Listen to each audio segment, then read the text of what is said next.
வேத புஸ்தகத்தை 73ஆம் சங்கீதம் 24ஆம் வசனத்திற்கு நேராக நாம் திருப்பிக் கொள்ளுவோம்.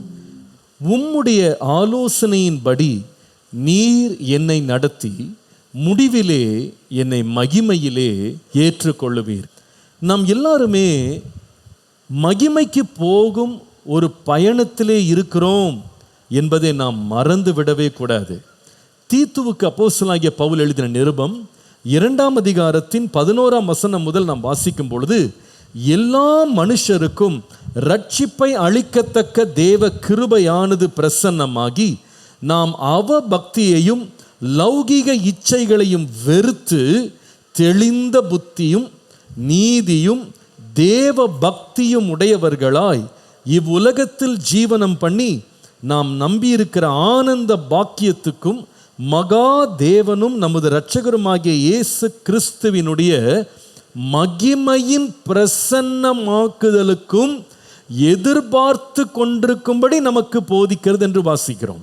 நம்முடைய கர்த்தராகிய இயேசு கிறிஸ்துவினுடைய மகிமையான பிரசன்னமாகுதலுக்காக நாம் எதிர்பார்த்து கொண்டிருக்கிறோம். இன்னொரு விதமாய் சொன்னால், மகிமையை போய் சேர்வதற்காக எதிர்பார்த்து கொண்டிருக்கிறோம். கர்த்தருடைய கிருபையினாலே கடந்த 2 வாரங்களாக இந்த வசனத்திலிருந்து கர்த்தர் நம்மோடு போதித்து கொண்டே இருக்கிறார். மகிமையிலே சேருவதற்கு சங்கீதக்காரன் ஆண்டவரிடத்தில் வேண்டிக் கொண்டது, ஆண்டவரே உம்முடைய ஆலோசனையின்படி என்னை நடத்தும். எல்லாரும் சொல்லுங்க, எப்படி நடத்தணும்? நாம ஒரு இடத்துலேருந்து இன்னொரு அறியாத ஒரு இடத்துக்கு போகணும்னாலே எத்தனை ஆலோசனை கேட்குறோம். இந்த காலங்களில் நமக்கு கூகுள் மேப் லிங்க் அனுப்புங்க, உங்கள் லொக்கேஷன் அனுப்புங்கன்னு கேட்குறோம். எதற்குன்னு சொன்னால், இந்த இடத்துக்கு நான் வந்ததில்லை, இந்த இடத்த நான் பார்த்ததில்லை, இந்த இடத்துக்கு நான் போனதில்லை, எனக்கு நீங்கள் லிங்க் அனுப்புனா நான் என்ன பண்ணுவேன்? வந்துடுவேன். லிங்க் அனுப்புனா அந்த மேப்பு நம்மளை எங்கெங்கேயோ முட்டு சந்தில் கொண்டு போய் நிறுத்திடும் சில தடவை. அப்போ நம்ம என்ன சொல்லுவோம்னா, நீங்களே கொஞ்சம் அந்த ஏரியா பக்கம் வந்து என்ன அந்த தெருவிலேருந்து கூட்டு போயிடுங்க, மெயின் ரோட்லேருந்து கூட்டு போங்க. அப்போ நம்ம என்ன விரும்புகிறோம் அப்படின்னா, நம்ம அறியாத ஒரு இடத்திற்கு, முன்பின் போகாத ஒரு இடத்திற்கு, அந்த இடத்தை அறிந்தவர்கள் நமக்கு ஆலோசனை கொடுக்கணும்னு விரும்புகிறோம். சங்கீதக்காரன் இதையே தான் நமக்கு திரும்ப சொல்கிறார். ஆண்டவரே நீர் மகிமை உள்ளவர், மகிமையிலே வாசம் பண்ணுகிறவர். இந்த மகிமைக்கு நான் வந்து சேர்றதுக்கு மனுஷன்ட்ட போய் கேட்டா அவன் ஆலோசனை கொடுக்க மாட்டான். அந்த மகிமைக்குரிய நீங்களே எனக்கு ஆலோசனை கொடுங்க ஆண்டவரே. நீங்க உம்முடைய ஆலோசனையை தருவீரானால் முடிவிலே நீ மகிமையிலே ஏற்றுக்கொள்வீர். ஹல்லேலூயா. யோவான் எழுதின சுவிசேஷம் 14ஆம் அதிகாரத்திலே நம்முடைய இரட்சகராகிய இயேசு கிறிஸ்து இந்த மகிமையை பற்றி பேசும்போது அவர் சொல்லுகிறார், 1ஆம் வசனத்திலிருந்து, உங்கள் இருதயம் கலங்காதிருப்பதாக தேவனிடத்தில் விசுவாசமாயிருங்கள், என்னிடத்திலும் விசுவாசமாயிருங்கள். என் பிதாவின் வீட்டில் அநேக வாசஸ்தலங்கள் உண்டு. அப்படி இல்லாதிருந்தால் நான் உங்களுக்கு சொல்லி இருப்பேன், ஒரு ஸ்தலத்தை உங்களுக்காக ஆயத்தம் பண்ண போகிறேன். நான் போய் உங்களுக்காக ஸ்தலத்தை ஆயத்தம் பண்ணின பின்பு நான் இருக்கிற இடத்திலே நீங்களும் இருக்கும்படி நான் மறுபடியும் வந்து உங்களை என்னிடத்தில் சேர்த்து கொள்வேன். சொல்லிவிட்டு சொல்லுகிறார், நான் போகிற இடத்தை அறிந்திருக்கிறீர்கள், வழியையும் அறிந்திருக்கிறீர்கள் என்றார். வழியை அறிந்திருக்கிறீங்கன்னா எந்த அர்த்தத்தில் சொன்னார்? ஏற்கனவே அங்கே போயிட்டு வந்திருக்கிறீங்கன்னு சொன்னாரா? ஏற்கனவே இந்த வழியெல்லாம் உங்களுக்கு பழக்கமானதுன்னு சொன்னாரா? அவர் என்ன சொல்ல வந்தார்ன்றதை அடுத்த வசனத்தில் வாசிக்கிறோம். தோமா அவரை நோக்கி, நீர் போகிற இடத்தை அறியோமே. என்ன, நாங்கள் மகிமைக்கு வந்ததில்லை, பரலோகத்துக்கு வந்ததில்லை, நீங்கள் கட்டியிருக்கிற வீட்டை நாங்கள் பார்த்ததில்லை, அந்த வழி எங்களுக்கு தெரியாதே ஆண்டவரே, எங்களுக்கு ஏற்கனவே வழி தெரியும், நீங்கள் எப்படி சொல்கிறீங்க என்று கேட்ட உடனே 6ஆம் வசனத்தில் சொல்லுகிறார், நானே வழியும் சத்தியமும் ஜீவனுமாய் இருக்கிறேன், என்னை அல்லாமல் ஒருவனும் பிதாவினிடத்தில் வரான். என்னாலே அல்லாமல் வர முடியாது. அப்போ என்னுடைய ஆலோசனையை கேட்காம நீங்க நான் ஆயத்தம் பண்ணி வைத்திருக்கிற மகிமைக்கு வர முடியாது. ஹல்லேலூயா. அப்போ நமக்கு இந்த காலையில் என்ன தேவை என்று கேட்டா, ஆண்டவரே என்னை எப்படி நடத்தும்னா உம்முடைய ஆலோசனையின்படி நடத்தும். கரங்களை உயர்த்தி சொல்லுங்க, ஆண்டவரே உம்முடைய மகிமையை வந்து அடைவதற்கு ஆண்டவரே மனுஷ ஆலோசனை அல்ல, உலக ஆலோசனை அல்ல, மாம்ச ஆலோசனை அல்ல, சுய புத்தி அல்ல, உம்முடைய ஆலோசனையின்படி என்னை நடத்தும் ஆண்டவரே. ஹல்லேலூயா. நீர் நடத்துவீரானால் முடிவிலே மகிமையிலே என்னை ஏற்றுக்கொள்ளுவேன்.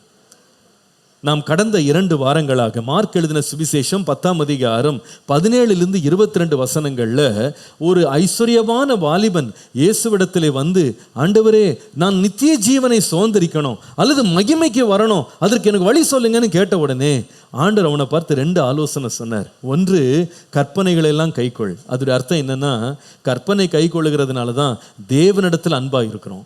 அப்போ நீ தேவனிடத்தில் அன்பா இருன்னு சொன்னார். 2வது சொன்னாரு, உனக்கு உள்ளதெல்லாம் விற்று தரித்திரர் கொடு. அது எதை பற்றி பேசினார்னா, மனிதனிடத்தில் அன்பாயிரு. அப்போ மகிமையிலே சேர்றதுக்கு இயேசுகிட்ட போய் ஆலோசனை கேட்டா அவர் சொல்லுவாரு, நீ மகிமைக்கு வரணும்னா அதற்கு ஒரே ஒரு வழிதான்ப்பா இருக்கு. அன்பில்லாதவன் தேவனை அறிய மாட்டான். தேவன் அன்பாகவே இருக்கிறார். நீ தேவனிடத்திலே அன்பா இருக்கணும். 2வது அவருடைய படைப்பாகிய மனுஷனிடத்தில் எப்படி இருக்கணும்? அன்பாக இருக்கணும்னு கர்த்தர் விரும்பினார். அப்போ இந்த தேவனுடைய மகிமைக்கு சேர்றதுக்கு தேவனுடைய ஆலோசனை என்ன என்று கேட்டா, ஒரு வார்த்தையில சொல்லணும்னா, அன்பினால் தான் நாம் தேவனுடைய ராஜ்யத்திலே சேர முடியும். நம்ம போய் உலகத்துல போய் அன்பை பற்றி நம்ம விளக்கம் கேட்டோம்னா, அந்த உலகம் அந்த அன்பை அறியாது. ஏனென்றால் தேவனை அறியலாம், அவருடைய அன்பு அவனுக்கு தெரியாது. நீங்கள் எந்த டிக்ஷனரியில் போய் அன்புனா என்ன அப்படின்னு போய் அதுக்கு விளக்கத்தை நீங்கள் அகராதியில் தேடினா 3 வார்த்தைகள் கண்டிப்பாக இருக்கும். அதில் முதல் வார்த்தை என்னென்னா அட்ராக்ஷன்ற வார்த்தை இருக்கும். 2வது அஃபெக்ஷன் அப்படின்ற வார்த்தை இருக்கும். 3வது ஃபீலிங் அப்படின்ற வார்த்தை இருக்கும். Attraction, affection, feeling. அட்ராக்ஷன்னா கவரப்படுதல், கவர்ச்சி. 2வது அஃபெக்ஷன், ஆசை. 3வது உணர்ச்சி அல்லது உணர்வு பூர்வமாக ஒருத்தரை நேசிக்கிறது. இந்த 3 வார்த்தைகளை வைத்து அன்பை விளக்கலாம் என்று அவங்க முயற்சி பண்ணுறாங்க. ஆனால் நமக்கு நல்லா தெரியும், அன்பு என்பது அட்ராக்ஷன் கிடையாது. ஏனென்றால் கவர்ச்சி அப்படின்றது மேலோட்டமான வெளிப்புறமான காரியங்களில் தான் ஒருவனுக்கு அட்ராக்ஷன் வருமே தவிர, ஒருவன் மனுஷன் முகத்தை பார்க்க தான் முடியுமே தவிர அவனுடைய உள்ளந்தரியங்களை பார்க்க முடியாது. அதனால இந்த அன்பு கொஞ்ச நாளில் வாடி போயிடும். 2வது இந்த ஆசை அப்படின்றதும் பார்த்தீங்கன்னா, இந்த ஆசை எப்போ அடங்கிடும் அப்படின்னு சொன்னால், ஒருவன் ஆசைப்படும் பொழுது அதற்கு சரியான பிரதி உபகாரம் கொடுக்கப்படாத போது அந்த ஆசையே என்னவா மாறிடும்னா கோபமாக மாறிடும். அந்த ஆசை நிலையில்லாத மாறும். 3வது ஃபீலிங்ஸ். இந்த ஃபீலிங்ஸ், உணர்ச்சிகள் என்பது மாறிக்கொண்டே இருக்கும். அது நிரந்தரமானது கிடையாது. இன்றைக்கு ஒரு ஃபீலிங் இருக்கும், நாளைக்கு இன்னொரு ஃபீலிங் இருக்கும். ஆனால் அன்பினுடைய உண்மையான அடையாளத்தை கண்டுபிடிக்கணும்னா நம்ம உலகத்தில் போய் நம்ம அதை கண்டுபிடிக்க முடியாது. அன்புக்கே அடையாளமாக அன்பே உருவாக இருக்கிற தேவனிடத்தில் கேட்போமானால் அவரே நமக்கு அன்பை குறித்து நமக்கு போதிப்பார். ஹல்லேலூயா. உலகத்தில் இருக்கிற அன்பு நமக்கு இருந்தா போதும் அப்படின்னு ஆண்டவர் சொல்லியிருப்பார். ஆனால் தேவனுடைய அன்பை பற்றி நம்ம பேச வேண்டிய அவசியமே இல்லை. ஆனால் ஏன் நம்மளை அன்பு இருக்கணும்னு கர்த்தர் சொல்கிறாருன்னா, நீங்கள் இந்த உலகத்தின் அன்பை ருசிச்சிருக்கிறீங்க, இந்த அன்பை வச்சு பரலோகத்துக்கு போக முடியாது. ஆனால் தேவனுடைய அன்பு நமக்கு தேவை. கடந்த 2 வாரங்களாக அந்த தெய்வீகமான அன்பினுடைய குணநலன்கள் என்ன என்று கவனித்து கொண்டிருக்கிறோம். முதலாவது கவனித்தோம், காட்லி லவ் வில் பி செயின்ட்லி. தெய்வீக அன்பு என்று ஒன்று இருக்குமானால் அது பரிசுத்தமாக இருக்கும். அது கரையற்றதாய், பிழையற்றதாய், மாசற்றதாய், சுத்த மனசாட்சியோடு இருக்கும் என்பதை கடந்த வாரம் நாம் கவனித்தோம். கடந்த வாரம் திரும்ப நம்ம 2வது முறையாக இந்த தெய்வீக அன்பினுடைய குணநலன்களை குறித்து நாம் ஆராய்ந்து படிக்கும்போது நாம் கண்டுகொண்ட 2வது காரியம், godly love will always serve others. உண்மையான தெய்வீக அன்பு மற்றவர்களுக்கு சேவை செய்யும், பணிவிடை செய்யும் என்பதை கடந்த வாரம் கவனித்தோம். இன்றைக்கு கடைசியாக 3வது ஒரு காரியம், ஒரு மனிதனுக்குள்ளே தெய்வீக அன்பு இருக்க வேண்டுமானால் அவனுக்குள்ளே இருக்க வேண்டிய இந்த தெய்வீக அன்பினுடைய 3வது குணநிலையத்தை 1 தீமோத்தேயு 4ஆம் அதிகாரம் 12ஆம் வசனத்தில் வாசிக்கலாம். உன் இளமையை குறித்து ஒருவனும் உன்னை அசட்டை பண்ணாதபடிக்கு நீ வார்த்தையிலும் நடக்கையிலும் அன்பிலும் ஆவியிலும் விசுவாசத்திலும் கற்பிலும் விசுவாசிகளுக்கு மாதிரியாயிரு. ஒருவனுக்குள்ளே உள்ள அன்பு தெய்வீக அன்பாய் இருக்குமானால் அந்த அன்பு எப்படி இருக்கும் என்று வேதத்திலே வாசிக்கும் போது, அந்த தெய்வீக அன்பு அநேகருக்கு மாதிரியாக இருக்கும், அநேகருக்கு ஒரு எடுத்துக்காட்டாக இருக்கும். Godly love will be a sample for others. இதை தான் அப்போஸ்தலனாகிய பவுல் தீமோத்தேயுக்கு எழுதும்போது சொல்லுகிறார், எப்பா நீ விசுவாசிகளுக்கு அன்பிலே எப்படி இருனா மாதிரியாக இரு, எடுத்துக்காட்டாக இரு. நீ ஒரு உதாரணமாக இரு. கர்த்தருடைய நாமத்திற்கு மகிமை உண்டாவதாக. கிறிஸ்தவ வாழ்க்கை என்பது ஒரு உத்தரவாதம் உள்ள வாழ்க்கை. இயேசுவினுடைய அடையாளத்தை பார்த்து அல்லது அவருடைய உதாரணத்தை பார்த்து நாம் பின்பற்றி செல்லுகிற வாழ்க்கை மட்டுமல்ல கிறிஸ்தவ வாழ்க்கை. கிறிஸ்தவ வாழ்க்கை என்பது மற்றவர்களுக்கு நம்முடைய வாழ்க்கையை உதாரணமாய் கொண்டு நிறுத்த வேண்டியது அவசியம். நாம் எப்படி இயேசு கிறிஸ்துவை பின்பற்றுகிறோமோ அதை போல நம்மை பார்க்கிறவர்களும் இயேசுவை பின்பற்றுவது போல நம்மை பின்பற்றத்தக்கதாக நம்முடைய கிரியைகள், நம்முடைய வாழ்க்கை அவர்களுக்கு முன்பாக ஒரு சாட்சியாக, எடுத்துக்காட்டாக, உதாரணமாக இருக்க வேண்டும் என்று தேவன் எதிர்பார்க்கிறார். 1 கொரிந்தியர் 11 அப்போஸ்தலனாகிய பவுல் எழுதும்போது சொல்லுவார், நான் கிறிஸ்துவை பின்பற்றுகிறது போல நீங்கள் என்ன செய்யுங்க, என்னை பின்பற்றுகிறவர்களாயிருங்கள். அப்போ ஒரு கிறிஸ்தவன் இயேசுவை பின்பற்றினால் மாத்திரம் போதாது, தன்னை மற்றவர்கள் பின்பற்ற வேண்டும். இயேசுவை பின்பற்றுகிறேன்னு சொல்றாங்களோ, ஒரு ஆமென் சொல்லுங்க பாப்போம். இயேசுவை பின்பற்றுவது ரொம்ப சந்தோஷம். ஆனால் இயேசுவை பின்பற்றுவதோடு நம்முடைய கிறிஸ்தவ வாழ்க்கையின் உத்தரவாதம் முடிகிறது இல்லை. இயேசுவை நான் எப்படி பின்பற்றி போகிறேனோ அதே போல என்னுடைய வாழ்க்கை எப்படி இருக்க வேண்டும் என்றால் மற்றவர்கள் பின்பற்றத்தக்கதாக இருக்க வேண்டும். இதைதான் மறுபடியும் 1 தீமோத்தேயு 4 15-16 அப்போஸ்தலனாகிய பவுல் தொடர்ந்து எழுதும்போது சொல்லுவார், நீ தேறுகிறது யாவருக்கும் விளங்கும்படி இவைகளை சிந்தித்து கொண்டு இவைகளில் நிலைத்திரு. நீ வளர்றது எல்லாருக்கும் தெரியணும். 16 உன்னை குறித்தும் உபதேசத்தை குறித்தும் எச்சரிக்கையாயிரு, இவைகளில் நிலை கொண்டு இப்படி செய்வாயானால் உன்னையும் உன் உபதேசத்தை கேட்கிறவர்களையும் ரட்சித்துக் கொள்ளுவாய். நான் இயேசுவின் அன்பை பெற்றுக்கொண்டேன், இயேசு என்னை நேசித்தார், நான் இயேசுவை நேசிக்கிறேன் என்று சொல்வதோடு கிறிஸ்தவ வாழ்க்கை முடிந்து போகாது. ஜனங்கள் பார்ப்பாங்க, இயேசுவனுடைய அன்பை இவன் ருசித்திருக்கிறான் என்றால் இவன் எப்படி அன்பா இருக்கிறான், இவனுடைய அன்பு மற்றவர்களுக்கு மாதிரியாக இருக்கிறதா, மற்றவர்களுக்கு எடுத்துக்காட்டாக இருக்கிறதா என்று கர்த்தர் கவனிக்கிறார், மனுஷனும் கவனிக்கிறான். அந்த மனுஷனுக்கு முன்பாக நம்முடைய அன்பு எடுத்துக்காட்டு நிறைந்ததாக இருக்க வேண்டும் என்று கர்த்தர் விரும்புகிறார். அல்லேலூயா. அப்படிப்பட்ட ஒரு வாழ்க்கை நாம் வாழ வேண்டும். அதனால தான் அப்போஸ்தலனாகிய பவுல் எழுதுறார், நீ அன்பில் எல்லா விசுவாசிகளுக்கும் மாதிரியா இருப்பா, நீ ஒரு எடுத்துக்காட்டாக இருப்பா, நீ பின்பற்றத்தக்கவனாயிரு. அப்போஸ்தலனாகிய பவுல் இதை குறித்து எழுதும்போது 2 கொரிந்தியர் 2 சொல்லுகிறார், ரட்சிக்கப்படுகிறவர்களுக்குள்ளேயும் கெட்டு போகிறவர்களுக்குள்ளேயும் நாங்கள் தேவனுக்கு கிறிஸ்துவின் நற்கந்தமாக இருக்கிறோம். ரட்சிக்கப்படுறவர்களுக்கும் சரி, ரட்சிக்கப்படாதவங்களுக்கும் சரி, நாங்கள் நல்ல சுகந்த வாசனையாக இருக்கிறோம். எங்கள் வாழ்க்கை ஒரு நறுமணமாக இருக்குது. இயேசு இதை பற்றி சொல்லும் பொழுது, இந்த உலகத்திற்கு நீங்கள் வெளிச்சமாக இருக்கிறீங்க, இந்த பூமிக்கு நீங்கள் உப்பாக இருக்கிறீங்க. மனுஷர் உங்கள் நற்கிரியைகளை கண்டு பரலோகத்தில் இருக்கிற உங்கள் பிதாவை மகிமைப்படுத்தும்படி உங்களுடைய வெளிச்சம் அவர்களுக்கு முன்பாக என்ன செய்யணும், பிரகாசிக்கணும். ஹல்லேலூயா. அப்போஸ்தலனாகிய பவுல் தன்னுடைய வாழ்க்கை ஒரு எடுத்துக்காட்டாக வாழ்வதற்கு ரொம்ப பிரயாசப்பட்டார். 2 தெசலோனிக்கேயர் 3 கவனித்து பாருங்க. மேலும் சகோதரரே, எங்களிடத்தில் ஏற்றுக்கொண்ட முறைமையின்படியே நடவாமல் ஒழுங்கற்று நடக்கிற எந்த சகோதரனையும் நீங்கள் விட்டு விலக வேண்டும் என்று நம்முடைய கர்த்தராகிய இயேசு கிறிஸ்துவின் நாமத்தினாலே உங்களுக்கு கட்டளையிடுகிறோம். இவ்விதமாய் எங்களை பின்பற்ற வேண்டும் என்று நீங்கள் அறிந்திருக்கிறீர்களே.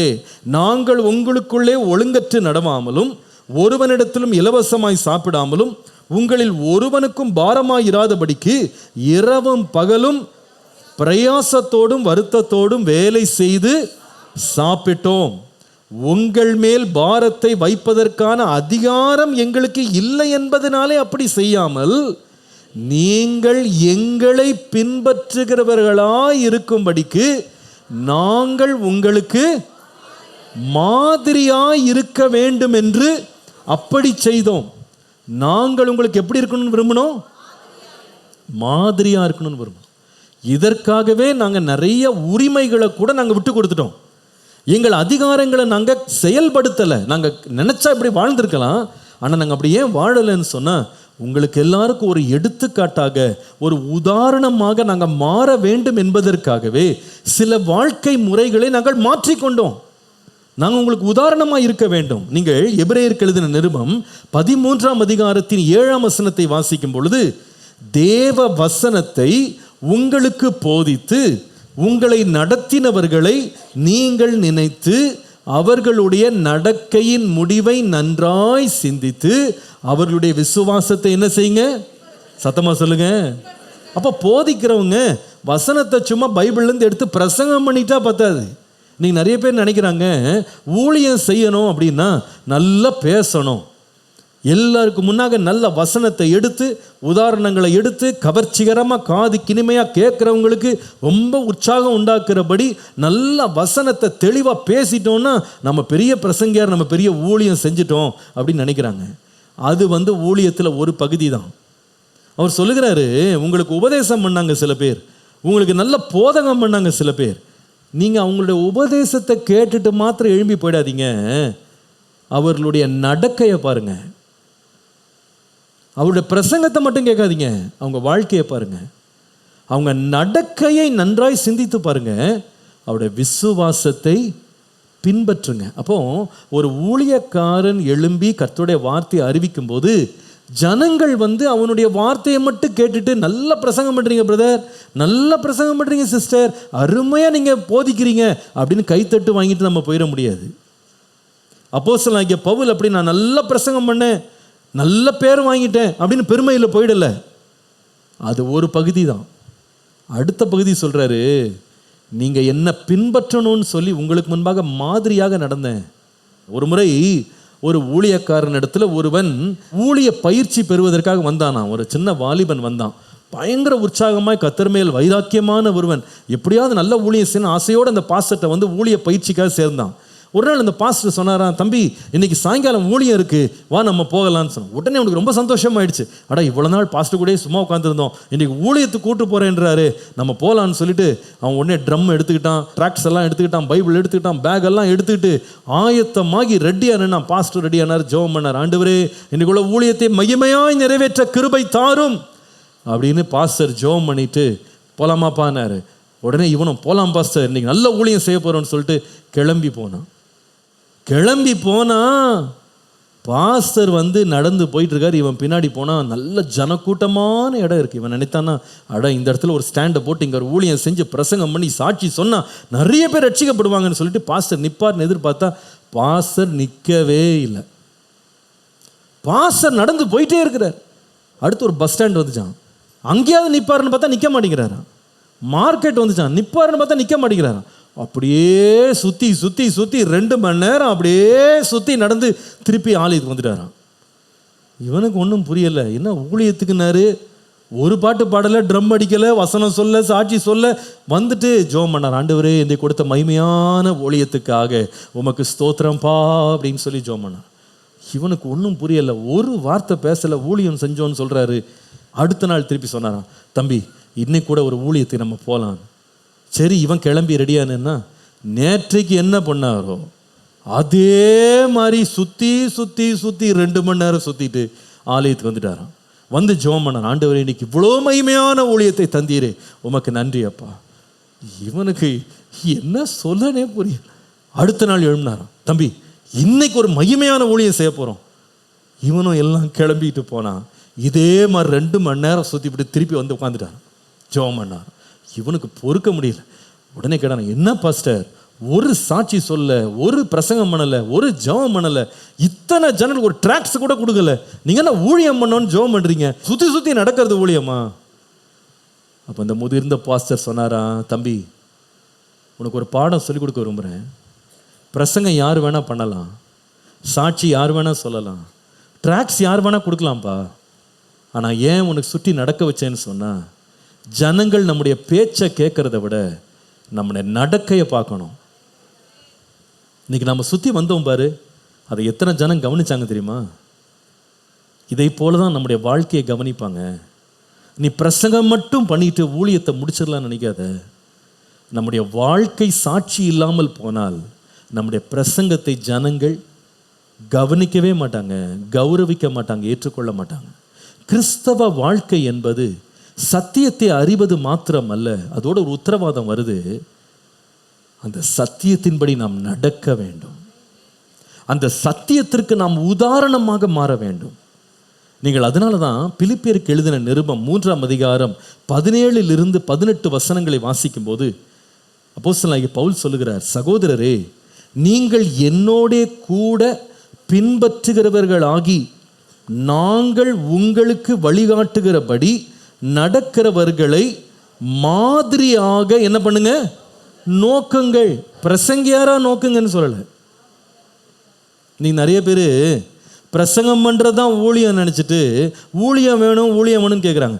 பிரசங்கம் பண்ணுறது ஊழியம் இல்லை, வாழ்க்கை தான் ஊழியம். பிரசங்கம் எவ்வளோ வல்லமையாக இருக்கலாம், எவ்வளோ ஆழமாக இருக்கலாம், எவ்வளோ வெளிப்பாடோடு இருக்கலாம்.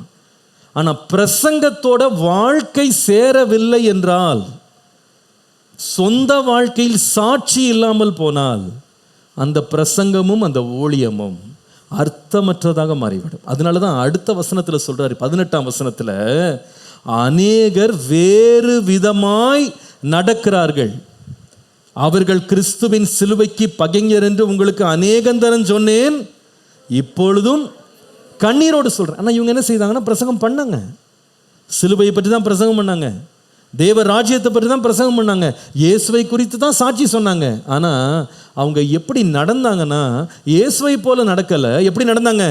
வேறு விதமாய். அப்போ அர்த்தம் என்னன்னா, பிரசங்கம் வேற, இவங்க நடக்க வேற.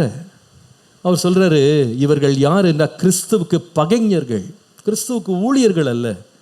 நம்ம வாழ்க்கையில் இயேசுவினுடைய அன்பை ருசிச்சேன், இயேசு அன்பானவர், இயேசு உங்களை நேசிக்கிறார்னு தெருவா சத்தம் போட்டு பேசலாம். ஆனால் அந்த அன்புக்கு நம்முடைய வாழ்க்கை ஒரு அடையாளமாய் இல்லை என்றால், அந்த அன்பிலே நாம் நிலைத்திராவிட்டால் அந்த பிரசங்கம் அர்த்தமற்றதாய் மாறிவிடும். பல ஆண்டுகளுக்கு முன்பாக ஒரு பிரபலமான ஒரு பிரசங்கியார், சுவிசேஷகர் ஒருவர் தமிழ்நாட்டில் உலா வந்தார். அப்பா கூட ஒரு முறை என்ன செய்தாங்க, காமராஜ நகரில் ஒரு பெரிய ஒரு சுவிசேஷ கூட்டம் அமைத்து அவரை வைத்து 7 நாள் கூட்டம் நடத்தினாங்க. அந்த 7 நாள் என்ன செய்தார்னா, 7 நாள் அவர் பிரசங்கத்தில் தன் சாட்சியை தான் முக்கியமாக சொல்வார். அந்த சாட்சியை கேட்டவங்க உள்ளமெல்லாம் உருகிறோம். அப்படி உருக்கமான ஒரு சாட்சி, எந்த மனுஷனையும் கலங்க பண்ணுற ஒரு சாட்சி, அப்படி எல்லாரையும் ஊக்குவிக்கிற ஒரு சாட்சி. அந்த சாட்சியை கேட்குறவங்க நிறைய பேர் இயேசுக்கு தன்னை அர்ப்பணிச்சிருவாங்க. அந்த மாதிரி ஒரு பவர்ஃபுல்லான டெஸ்டிமனியோட பிரசங்கம் பண்ணார். நல்ல கூட்டம் வந்தது, நிறைய பேர் வந்து அங்கே ஆண்டவரை கூட ஏற்றுக்கொண்டாங்க. அந்த கூட்டமெல்லாம் முடிந்து ஒரு 3 மாதம் கழித்து ஒரு முறை இந்த பிரசங்கியாருடைய மனைவி வெளியூர்லேருந்து கிளம்பி வந்து அப்பாவை பார்க்கணும்னு சொல்லி நின்றுட்டு இருக்காங்க. அப்போ அப்பாவுக்கு இந்த அம்மாவை பார்த்ததில்ல, அவரை மட்டும் தான் தெரியும். என்னம்மா, என்ன பார்க்க வந்திருக்கீங்க, பிரதர் எங்கன்னு கேட்டாங்க. பாஸ்டர், நான் அவரை கூட்டு வராமல் இருந்ததுக்கு ஒரு காரணம் இருக்குது, என்ன சொல்கிறீங்க அப்படின்னு கேட்டேன். அந்த அம்மா அடுத்த 1 மணி நேரம் அவருடைய தனிப்பட்ட வாழ்க்கையை பற்றி அப்பாட்ட பேசினாங்க. அவர் எத்தனை கெட்ட பழக்கங்கள் இருக்கிறாரு, அவர் எவ்வளவு தன்னை கொடுமைப்படுத்துவார், வீட்டிலே கொஞ்சம் கூட அன்பில்லாத ஒரு மனிதனாக, ஒரு மிருகத்தனமாய் நடந்து கொள்வார் என்று அந்த அம்மா 1 மணி நேரம் கண்ணீரோடு அப்பாட்ட வந்து அவர்களுடைய தனிப்பட்ட அனுபவத்தை பகிர்ந்து கொண்டாங்க. அதை கேட்ட அப்பா ரொம்ப அசந்து போய் என்கிட்ட சொன்னாங்க, அவரோட பிரசங்கம் ரொம்ப அருமையாக இருக்குது, ஆனால் நடக்க எப்படி இல்லை, பிரசங்கத்துக்கும் அதுக்கும் சம்மந்தமே இல்லை. இன்றைக்கி அநேக வெளியில் நம்ம ஊழியன்னா பிரசங்கம் நினைக்கிறோம். இல்லை, அது ஒரு பகுதி தான். தனிப்பட்ட வாழ்க்கையும் நம்முடைய குடும்ப வாழ்க்கையும் நாம் செய்கிற பிரசங்கத்திற்கு இணையாக இல்லை என்றால் அந்த பிரசங்கம் அர்த்தமற்றதாய் மாறிவிடும். அதனால தான் 1 தெசலோனிக்கேயர் 1ஆம் அதிகாரம் 6 முதல் 7 வசனங்களிலே விசுவாசிகளுக்கு அப்போஸ்தலனாகிய பவுல் எழுதும்போது சொல்லுகிறார், நீங்கள் மிகுந்த உபத்திரவத்திலே பரிசுத்த ஆவியின் சந்தோஷத்தோடு திருவசனத்தை ஏற்றுக்கொண்டு எங்களையும் கர்த்தரையும் பின்பற்றுகிறவர்களாகி இவ்விதமாய் மக்கதோனியாவில் உள்ள அகாயாவில் உள்ள விசுவாசிகள் யாவருக்கும் எப்படி மாறிட்டீங்க? ஒரு அல்லேலூயா சொல்லுங்க. கிறிஸ்துவ பின்பற்றினீங்க, அடுத்தது யாரை பின்பற்றினீங்க? என்ன பின்பற்றினீங்கன்னு சொல்றார் பவுல். நான் இயேசுவை பின்பற்றினேன், அவரை பிரசங்கம் பண்ணேன், என்னையே ஒரு மாதிரியாக காமிச்சேன். ஏன் மாதிரியை பார்த்து நீங்கள் ஏன் பின்னால் வந்தீங்க? ஆனால் நீங்கள் என்னமா மாறினீங்கன்னா, மக்கதோனியாவில் உள்ள, அகாயாவில் உள்ள மற்ற விசுவாசிகளுக்கு நீங்களே யாராக மாறிட்டீங்கன்னா ஒரு எடுத்துக்காட்டாக மாறிட்டீங்க. அப்போ இது தொடருகிறது. எதுலேருந்து தொடருதுன்னா, இயேசுவை நான் பின்பற்றேன், என்னை என்ன செய்யணும்? மற்றவர்கள் என்ன செய்யணும்? பின்பற்றணும். இதுதான் இயேசு நமக்கு வைத்த முன்னடையாளம். இயேசு பிரசங்கம் பண்ணவர் மாத்திரம் கிடையாது, அவர் தன்னுடைய வாழ்க்கையையே ஒரு மாதிரியாக முன்வைத்தார்.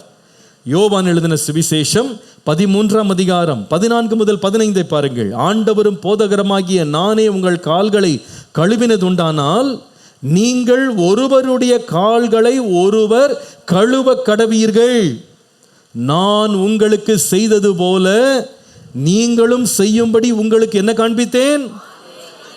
பிரசங்கம் பண்ணேன்னு சொல்ல, மாதிரியை காண்பித்தேன். மத்தேயு எழுதின சுவிசேஷம் 11ஆம் அதிகாரம் 29ஆம் வசனம். நான் சாந்தமும் மனத்தாழ்மையுமாய் இருக்கிறேன், என் நுகத்தை உங்கள் மேல் ஏற்றுக்கொண்டு என்னிடத்தில் என்ன செய்யுங்க?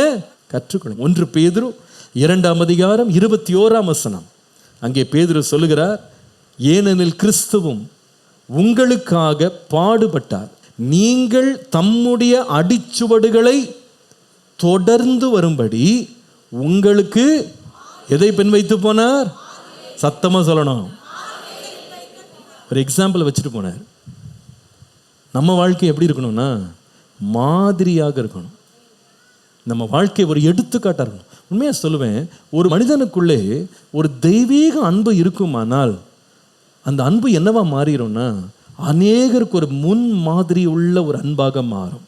இந்த அன்பை கண்டு அநேகர் அன்பை கற்றுக்கொள்ள வேண்டும். அதுதான் தெய்வீக அன்பு. ஏன்னா இயேசு அப்படி அன்பு கூர்ந்தார். அப்போஸ்தலனாகிய பவுல் தீமோத்தேயுக்கு எழுதும்போது, அப்பா அன்புல நீ விசுவாசிகளுக்கு எப்படி இருன்னா மாதிரியாக. பாருங்க, ஒரு விசுவாசியாக நான் இயேசுவை விசுவாசிக்கிறேன், இயேசுவை பின்பற்றேன், அவர் வார்த்தையை கேட்குறேன், நான் கீழ்ப்படுகிறேன், எழும்பி போனேன்னு நம்ம போயிட முடியாது. என்றைக்கு நீங்கள் இயேசுவை பின்பற்றீங்களோ உங்களுக்கு பின்னால் ஒரு மாதிரி நீங்கள் வைக்க வேண்டிய உத்தரவாதத்திற்குள்ளே நீங்கள் வர்றீங்க. பிரியமானவர்கள் நல்லா கவனிங்க. ஒரு ஆலயத்துக்குள்ளே உட்காடுறீங்க, நீங்கள் மட்டும் தான் உட்காடுறீங்கன்னு நினைக்காதீங்க. உங்கள் பின்னால் ஒரு நிழல் இருக்குது, அதை ஜனங்கள் பார்க்குறாங்க. இந்த ஆலயத்துக்குள்ளே வர்ற சில பேருக்கு ஒரு கிறிஸ்தவன் எப்படி இருப்பான்றதை இங்கே தான் பார்க்குறாங்க. நிறைய பேர் முதல் முறை இங்கே வர்றவங்கெல்லாம் சர்ச்சுக்குள்ளே வரும்போது பாஸ்டரை மட்டும் பார்க்கறது இல்லை, பிரசங்கத்தை மட்டும் கேட்கறது இல்லை, ஆலயத்தின் வசதிகளை மட்டும் பார்க்கறது இல்லை, அங்கே இருக்கிற மக்களை பார்க்குறாங்க. மக்களை பார்த்துட்டு அவங்க என்ன எதிர்பார்க்குறாங்க தெரியுமா? இவங்கெல்லாம் இயேசுவின் வார்த்தையை இவ்வளோ நாள் கேட்குறாங்க, ஆண்டவரை நம்புகிறாங்க, விசுவாசிக்கிறாங்க, ஜெபம் பண்ணுறாங்க, பாட்டு பாடுறாங்க, ஆராதிக்கிறாங்க, இவங்க எல்லாம் எப்படி இருப்பாங்கன்னா இயேசுவை போல இருப்பாங்கன்னு எதிர்பார்த்து தான் நமக்குள்ளே வர்றாங்க. நம்மளை சுற்றுமுற்றி ஏன் அப்பப்போ முறைச்சி முறைச்சி பார்க்குறாங்கன்னா நம்ம நடவடிக்கைகளை பார்க்குறாங்க. ஆலயத்தில் இவங்க எப்படி இருக்கிறாங்க, நம்மகிட்ட எப்படி நடக்கிறாங்க. ஒரு புது விசுவாசி வர்றாரு, வந்து உட்கார்றக்கு இடம் தெரியாமல் இருக்காரு. ஆனால் ஒரு பழைய விசுவாசி என்ன பண்ணுறாருன்னா, நீ எங்கன்னா நின்றுட்டு போ, எனக்கு உட்கார்ற இடம் கிடைச்சா போதும். வர்றவங்களை எழும்பி, வாங்க பிரதர் என் இடத்த எடுத்துக்கிடுங்க, நான் கீழே உட்காந்துக்கிறேன், நீங்கள் உட்காருங்க சொல்லி பாருங்களேன். அவங்க என்ன நினைப்பாங்க, எங்க இது என்னங்க இது இடம் இது? வெளியே உலகத்தில் யானை அடுத்த என்ன பண்ண மாட்டான், கொடுக்க மாட்டான். ஏன்? நம்ம இடத்த கூட டவல் போட்டு பிடிச்சிருவான். ஆனால் இங்கே உட்கார்ந்த இடத்த எழும்பி இன்னொருத்தனுக்கு கொடுக்குறாங்களே, இது என்ன அன்பு இது? அவங்க அன்பை பற்றி ரொம்ப பிரசங்கம் கேட்க வேண்டியதில்லை, நம்ம நடவடிக்கையை பார்த்தாலே போதும். அல்லேலூயா. பாருங்கள், ஒரு புது விசுவாசி வர்றாரு, சுற்றி இருக்கிற நிறைய பேர் அந்த விசுவாசி என்ன பண்ண முறைச்சு பார்க்குறாங்க, எங்கேருந்து சேர்ந்துச்சோ தெரில. இது அவன் பார்க்குற பார்வையில் அவன் புழு மாதிரி நெளிகிறான். ஆனால் ஒரு தேவனுடைய பிள்ளை, அன்பினால் நிறைந்த பிள்ளை என்ன பண்ணுறான்னா, அவன் முகத்தில் இருக்கிற ஒரு புன் சிரிப்புலேயே தே ஃபீல் அட் ஹோம், எதுவோ சொந்த வீட்டுக்கு வந்த மாதிரி இருக்கும். அந்த பணிவு, அந்த அன்பு, அந்த இரக்கம், அந்த தயவு, அவளுக்கு காண்பிக்கிற அந்த அன்பு பாருங்க நிறைய பேருக்கு மாதிரியாக மாறு. அவங்க என்ன சொல்கிறாங்க தெரியுமா? இயேசுவை பற்றி எனக்கு ஒன்றுமே தெரியாதுங்க, ஆனால் இயேசுவின் சீஷர்களை நான் பார்த்தேன், அவரை பின்பற்றுகிறவர்களை பார்த்தேன், நிச்சயமாகவே இந்த இயேசு அன்புள்ளவர் என்பதை அவர் அறிந்து கொள்வாங்க. அல்லேலூயா. ஒரு முறை ஒரு ஊருக்கு கிராம ஊழியம் செய்யறதுக்கு ஒரு வேன் ஃபுல்லாக ஆட்கள் ஒரு சபையிலேருந்து கிளம்பி ஒரு ஊருக்கு போயிட்டு இருந்தாங்களாம். அவங்க ரோட்டில் போய் கொண்டிருக்கும் போது அந்த ரோட்டு ஓரமாக ஒரு ஏழை பிச்சைக்காரன் என்ன பண்ணியிருக்கான்னா ஒரு ஆக்சிடெண்ட்டில் மாட்டிக்கொண்டான். யாருமே அவனை பார்த்து பரிதாபப்படலை, யாருமே அவனை கண்டுகொள்ள. அவன் பிச்சைக்காரன், சரியான வஸ்திரம் கிடையாது, ஒன்றும் கிடையாது. ஆனால் இந்த குழுவினர் என்ன செய்தாங்களாம், உடனே வண்டியை நிறுத்தி அவனுக்கு முதலுதவி செய்து அவனை தூக்கிட்டு கொண்டு போய் ஒரு ஆஸ்பத்திரியில் போட்டு அவனுக்கு உதவியெல்லாம் செய்து மயக்க நிலையில் இருந்தவன் கொஞ்ச நேரத்தில் கண்ணை திறந்தானா. கண்ணை திறந்த உடனே அதை சுற்றி இருக்கிறவங்கள பார்த்து கேட்டானா, ஆர் யூ ஜீசஸ்ன்னு கேட்டானா. நீங்கள் இயேசுவா அப்படின்னு கேட்டான். இயேசுக்கு ஊழியம் செய்றீங்களான்னு கேட்கல, நீங்க யாரு? இயேசுவா. ஏன்னா அவன் எதை பார்த்தான் தெரியுமா? இயேசுவை போலவே அன்பா இருக்கிறாங்களே. நம்ம குடும்பத்தில் நம்முடைய மனைவி கணவனை பார்த்து கேட்கணும், நீங்க என்ன இயேசுவாங்க, நீங்க இயேசுவை போலவே இருக்கிறீங்களே. சிலர் கல்யாணம் பண்ணி முடிச்ச பிறகு பிசாசை கட்டிட்டனோ, அதுல சிலர் குட்டி பிசாசு பெரிய பிசாசெல்லாம் பார்க்குறாங்க. சில பேர் சொல்றாங்க, பாஸ்டர் ஞாயிற்றுக்கிழமை மட்டும்தான் என் மனைவி தேவ தூதனா மாறிடுவா பாஸ்டர். அந்த ஞாயிற்றுக்கிழமை அந்த 2 மணி நேரம் அவளை சர்ச்சில் தான் பார்த்துக்கணும். சர்ச்சை விட்டு வீட்டுக்கு வந்தான அவள் ஆடுற ஆட்டத்தை தாங்க முடியல பாஸ்டர், பிசாசாவே மாறிடும். நிறைய சகோதரர்கள் ஆலயத்துக்குள்ளதான் தேவ தூதனை போல, ஐயோ அவங்களுடைய நடவடிக்கையும் அவங்க பேச்சும் பார்வையும் பார்த்தா ஐயோ இயேசுக்கே கூட பிறந்த சகோதரன் மாதிரி அறிவாங்க. ஆனா வீட்டுக்கு போயிட்டா கதையே வேற, டோட்டலா டிஃப்ரெண்ட். வேணும் சொல்லுது, தெய்வீக அன்புள்ளவங்க எப்படி இருப்பாங்க தெரியுமா? அன்பிலே முன்மாதிரியா இருக்கும். நம்ம உலகத்தில் நம்மை பார்க்கிறவர்களை நாம் எப்படி கவர முடியும், எப்படி அவர்களுக்கு அடையாளமாக நிற்க முடியும்னு கேட்டால், நானே ஒரு அடையாளம். என் அன்பு இயேசுவை பிரதிபலிக்கிறது. நான் இயேசுவின் பிரசங்கத்தை கேட்குறேன், இயேசுவின் பிரசங்கத்தை நான் மற்றவர்களுக்கு சொல்கிறேன் என்பதை விட என் அன்பு தான் அநேகரை இயேசுவண்டை கவர்கிறது. எத்தனை பேர் ஆமென் என்று சொல்வீங்க? அப்படியே ஒரு நிமிஷம் கரங்களை உயர்த்தி சொல்லுங்களேன், ஆண்டவரே அந்த தெய்வீக அன்பாகிய அநேகருக்கு மாதிரி உள்ள ஒரு அன்பை என் உள்ளத்திலே தாங்கப்பா. ஒரு மாதிரி உள்ள ஒரு அன்பு என் உள்ளத்திலிருந்து வெளிப்படட்டும் ஆண்டவரே. ஹல்லேலூயா.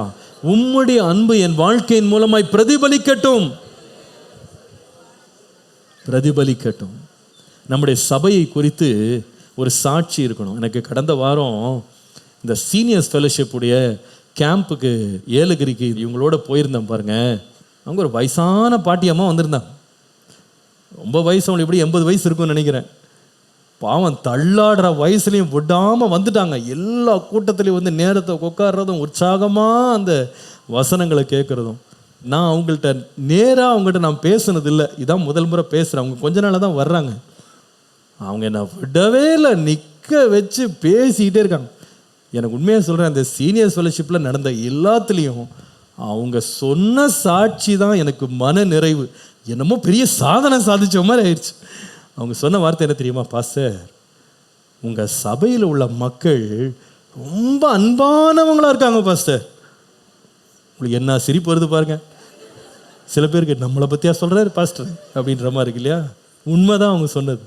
பாஸ்டர், நீங்கள் அன்பை பற்றி போதிச்சு போதிச்சு போதிச்சு ரொம்ப அன்பாக இருக்காங்க பாஸ்டர், ரொம்ப ரொம்ப அன்பாக இருக்காங்க. அவங்க சொல்கிறாங்க, நான் இந்த சபை கொஞ்ச நாள் தான் வரேன், நான் ஆலயத்துக்கு வரும்போது என்னை வரவேற்கிறதே அவ்வளோ அன்பாக வரவேற்கிறாங்க பாஸ்டர். நான் வயசானவங்கன்னு உடனே என்னை உட்கார வைக்கிறாங்க பாஸ்டர். முடிச்ச உடனே தண்ணி வேணுமான்னு கேட்குறாங்க பாஸ்டர். என்னை அப்படி பராமரிக்கிறாங்க அப்படின்னு சொல்லிட்டு சுற்றி இருக்க மக்களை பார்த்து சொல்கிறாங்க, இந்த இடத்துக்கு நான் ரொம்ப பயந்து வந்தேன். வீட்டில் என் பிள்ளைங்கள்லாம் போகாத, பேர பிள்ளைங்கள்லாம் போகாதம்மா, உனக்கு யாருமே அங்கே தெரியாது, நீ எதுக்கு அங்கே போகிற, உனக்கு ஏதாவது நினச்சா யார் பாப்பா? ஆனால் அந்த அம்மா சொன்னாங்க, இங்கே வந்த நாள்லேருந்து நான் தனியாக வந்தேன்ற உணர்வே இல்லை பாஸ்டர். அத்தனை பேரும் என்கிட்ட அவ்வளோ அன்பாக பழகினாங்க பாஸ்டர், அவ்வளோ பாசமாக பழகினாங்க பாஸ்டர். ஹல்லேலூயா. அதாங்க ஒரு தெய்வீக அன்பு. கடந்த வாரம் ஒரு உருக்கமான சம்பவம் நடந்தது. இந்த சீனியர்ஸ் கேம்ப் போனோம். அப்போது அந்த கேம்பில் நம்ம சர்ச்சில் உள்ள ஒரு வயசானவங்க தான் பாவம், ஃபோட்டோ எடுக்கிறதுக்காக எல்லோரும் லைனில் நிற்க, இந்த கேலரி மாதிரி ஒன்று இருந்துச்சு, அதில் செட்டப் பண்ணி எல்லோரும் நிற்க வச்சோம். இந்த அம்மா கொஞ்சம் கண்ணு சரியாக தெரியாது. இந்த அம்மா என்ன நினச்சாங்கன்னே தெரியல. நான் சொல்லி கொண்டே இருக்கோம் மைக்கில், நீங்கள் யார் இப்படி இறங்கிறாதீங்க, நல்ல ஓரமாக போய் எங்கள் சின்ன படிக்கட்டு இருக்கு அதில் இறங்கி வாங்கன்னு சொல்லிகிட்டே இருக்கோம். இந்த அம்மா என்ன நினச்சாங்கன்னு தெரியல, அந்த பெரிய படியில் காலை வச்சு இறங்கிட்டான். நம்ம சபையில் உள்ள ஒரு பையன், அந்த கீபோர்டு வாசிக்கிற பையன், அவன் அந்த நேரத்தில் அங்கே நின்றுட்டு இருந்தான். அப்படியே பிடிச்சிட்டான் அந்த அம்மாவை. ஆனால் பிடிக்கிறதுக்கு முன்னாடி அந்த அம்மா விழுந்து நல்ல காலில் அடிபட்டுருச்சு. அழுறாங்க கத்துறாங்க, கால் வர வீங்கி போச்சு. எங்களுக்கு முதல் நாளே என்ன இது இப்படி ஆகிப்போச்சு, எங்களுக்கு பயந்துட்டோம், கால் ஏதோ உடஞ்சி போச்சோன்னு கூட பயந்துட்டோம். ஆஸ்பத்திரிக்கெல்லாம் அவங்கள தூக்கிட்டு போய் கொண்டு போயிட்டு வந்தோம். அங்கே சரியான வசதிகள் இல்லை, அதனால் அந்த எக்ஸ்ரேலாம் உடனே எடுக்கலை. பட் அவங்க வந்து பயப்பட வேண்டாம், பெருசாக ஒன்றும் தெரியலைன்னு அனுப்பிட்டாங்க. ஆனால் கத்தர் கிருபையில் எலும்பு முறியாமல் கத்தர் பாதுகாத்தார். அது ஒரு பெரிய கிருபை தான். அவங்க வீட்டுக்கு பத்திரமா வந்துட்டாங்க, ஒரு ரத்த கட்டோடு முடிஞ்சு போச்சு. ஆனால் என் மனைவி அடுத்த நாள் வந்து அந்த சம்பவங்களை எங்கிட்ட ரூமில் வந்து சொல்லிகிட்டு இருந்தாங்க. அப்போ அவங்க சொன்னாங்க, அந்த அம்மா பார்த்தீங்கன்னா அடுத்த நாள் காலை அப்படி கூட ஒரு சின்ன இன்ச்சு கூட நகர்த்த முடியல. அந்த அம்மா படுக்க மாதிரி ஆயிட்டாங்க. அப்போ அந்த அம்மா பாத்ரூம் போகிறது எல்லாமே ரூமில் தான், எல்லாம் ரூமில் தான். அவங்க கூட யாரும் வரல. ஆனால் சபையினுடைய ஒரு சகோதரி அந்த அம்மாவை ஃபுல்லாக கழுவி எடுத்து சுத்தம் பண்ணி, அவங்க வஸ்திரங்களெல்லாம் சுத்தம் பண்ணி, என் மனைவி சொன்னாங்க, என்னால் அதை வந்து கிரகிச்சிக்கிட கூட முடியலை. அவங்க யாரோ ஒருத்தங்க, சொந்தம்லாம் கிடையாது. ஆனால் அந்த அன்பு என்ன செய்யுதுன்னா, பிரசங்கம் பண்ணுறதில்ல, அந்த பரிவோடு அவர்களை கவனிக்குது பாருங்கள். நம்ம நிறைய பிரசங்கம் பண்ணுறோம், பிரசங்கம் கேட்குறோம். ஆனால் இயேசுவின் அன்பு அப்படின்றது, அன்புக்கு நாம் மாதிரிகளாக மாற வேண்டும் என்று கர்த்தர் விரும்புகிறார். பிரசங்கம் யார் வேணால் செய்யலாம், ஆனால் நம்முடைய வாழ்க்கையே ஒரு மாதிரியாக மாற வேண்டும். ஹல்லேலூயா. அப்போ தெய்வீக அன்பு நம்முடைய இருதயத்தில் ஊற்றப்பட்டிருக்கு அப்படின்னா, முதலாவது அந்த அன்பு பரிசுத்தமாக இருக்கும். காட்லி லவ் வில் பி செயின்ட்லி, பரிசுத்தமாக இருக்கும். உண்மையான தெய்வீக அன்பு பரிசுத்தத்தை நமக்குள்ளே உண்டு பண்ணும், அதான் அடையாளம். ரெண்டாவது, godly love will incite us to serve others. உண்மையான தெய்வீக அன்பு உள்ளத்தில் இருக்குமானால் மற்றவர்களுக்கு சேவை செய்ய, மற்றவர்களுக்கு உதவி செய்ய அது நம்மை தூண்டும், அதை நம்மை ஏவும். மூன்றாவது சொல்லுவேன், தெய்வீக அன்பு நம்முடைய உள்ளத்தில் இருக்குமானால் it will become a sample for others. மற்றவர்களுக்கு நல் உதாரணமாக மாறும். எத்தனை பேர் ஆமேன்னு சொல்லுவீங்க? நம்முடைய அன்பு பேச்சில் இல்லை, கிரியையில், நடக்கையில் அநேகருக்கு முன் உதாரணமாக மாற கர்த்தர் உதவி செய்வாராக. வேகமாக இன்றைக்கு இந்த செயல்முறைப்படுத்தும், மற்றவர்கள் பின்பற்றக்கூடிய நல் மாதிரியாக மாறக்கூடிய நம்முடைய அன்பு எப்படி வெளிப்படுத்தப்பட வேண்டும் என்று வேதம் போதிக்கிறதை 3 காரியங்களை சொல்கிறேன். இந்த அன்பை உலகம் காமிக்காது, உலகம் பிரகாசிக்காது, உலகம் அதை பறைசாற்றாது, உலகம் அதை வந்து தன்னுடைய வாழ்க்கையிலே அது நடைமுறைப்படுத்தாது. ஆனால் நம்ம தேவனுடைய பிள்ளைகளாக வசனத்தை கேட்டவர்களாய் மாத்திரமல்ல, இயேசு கிறிஸ்துவின் அன்பை உள்ளத்திலே ஊற்றப்பெற்ற நாம் நம்முடைய வாழ்க்கையில் இந்த தெய்வீக அன்பை நாம் பறைசாற்ற வேண்டிய கட்டாயத்தில் இருக்கிறோம். 3 காரியங்களை நான் சொல்ல விரும்புகிறேன். எப்படி ஒரு எடுத்துக்காட்டான அன்பை நாம் இந்த உலகத்திற்கு காண்பிக்க முடியும்? முதலாவது 2 கொரிந்தியர் 12ஆம் அதிகாரம் 14 முதல் 15 வசனங்களை கவனியுங்கள். இதோ உங்களிடத்திற்கு 3ஆம் தரம் வர வேண்டும் என்று ஆயத்தமாக இருக்கிறேன். நான் உங்களை வருத்தப்படுத்துவதில்லை. நான் உங்களுடையதை அல்ல, உங்களையே தேடுகிறேன்.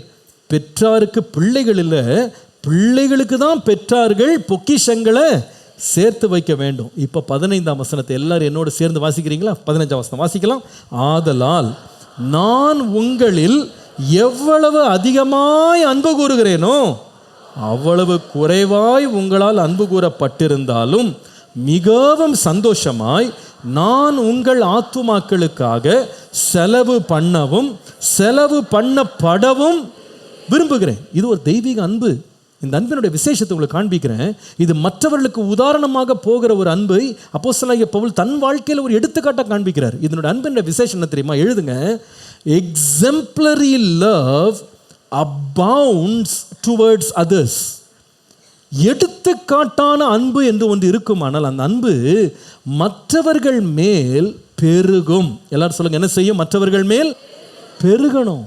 ஆனால் இந்த பெருகிற நிலை அங்கே இருக்கான்னு கேட்டால் ரொம்ப வேதனையாக இருக்குது. பவுல் சொல்கிறாரு, உங்களை நான் எவ்வளவு அதிகமாக நான் அன்பு கூறுறேனோ நீங்கள் என்கிட்ட ரொம்ப குறைவாக தான் அன்பு கூறுறீங்க. இன்னொரு விதமாக சொன்னால், நான் உயிரே வச்சுருக்கேன், நீங்கள் என்னை அசட்டை பண்ணுறீங்க. நான் உளமாற நேசிக்கிறேன், நீங்கள் என்னை உதாசீனப்படுத்துறீங்க. நான் உங்களை ரொம்ப ரொம்ப பாசமாக இருக்கேன், நீங்கள் என்னை ரொம்ப அசட்டை பண்ணுறீங்க, என்னை சீப்பாக ட்ரீட் பண்ணுறீங்க. இந்த மாதிரி அனுபவம் நமக்கு உண்டா? சில பேர் சொல்ல முடியும், பாஸ்டர் நான் எவ்வளோ நேசித்தேன் தெரியுமா பாஸ்டர், உண்மையாக நேசித்தேன் பாஸ்டர், நான் உளமாற நேசித்தேன், நான் அவ்வளோ அன்பு கூர்ந்தேன் பாஸ்டர், ஆனால் I never got any thing in return. எதுவுமே எனக்கு பிரதிபலனாக திருப்பி கிடைக்கல.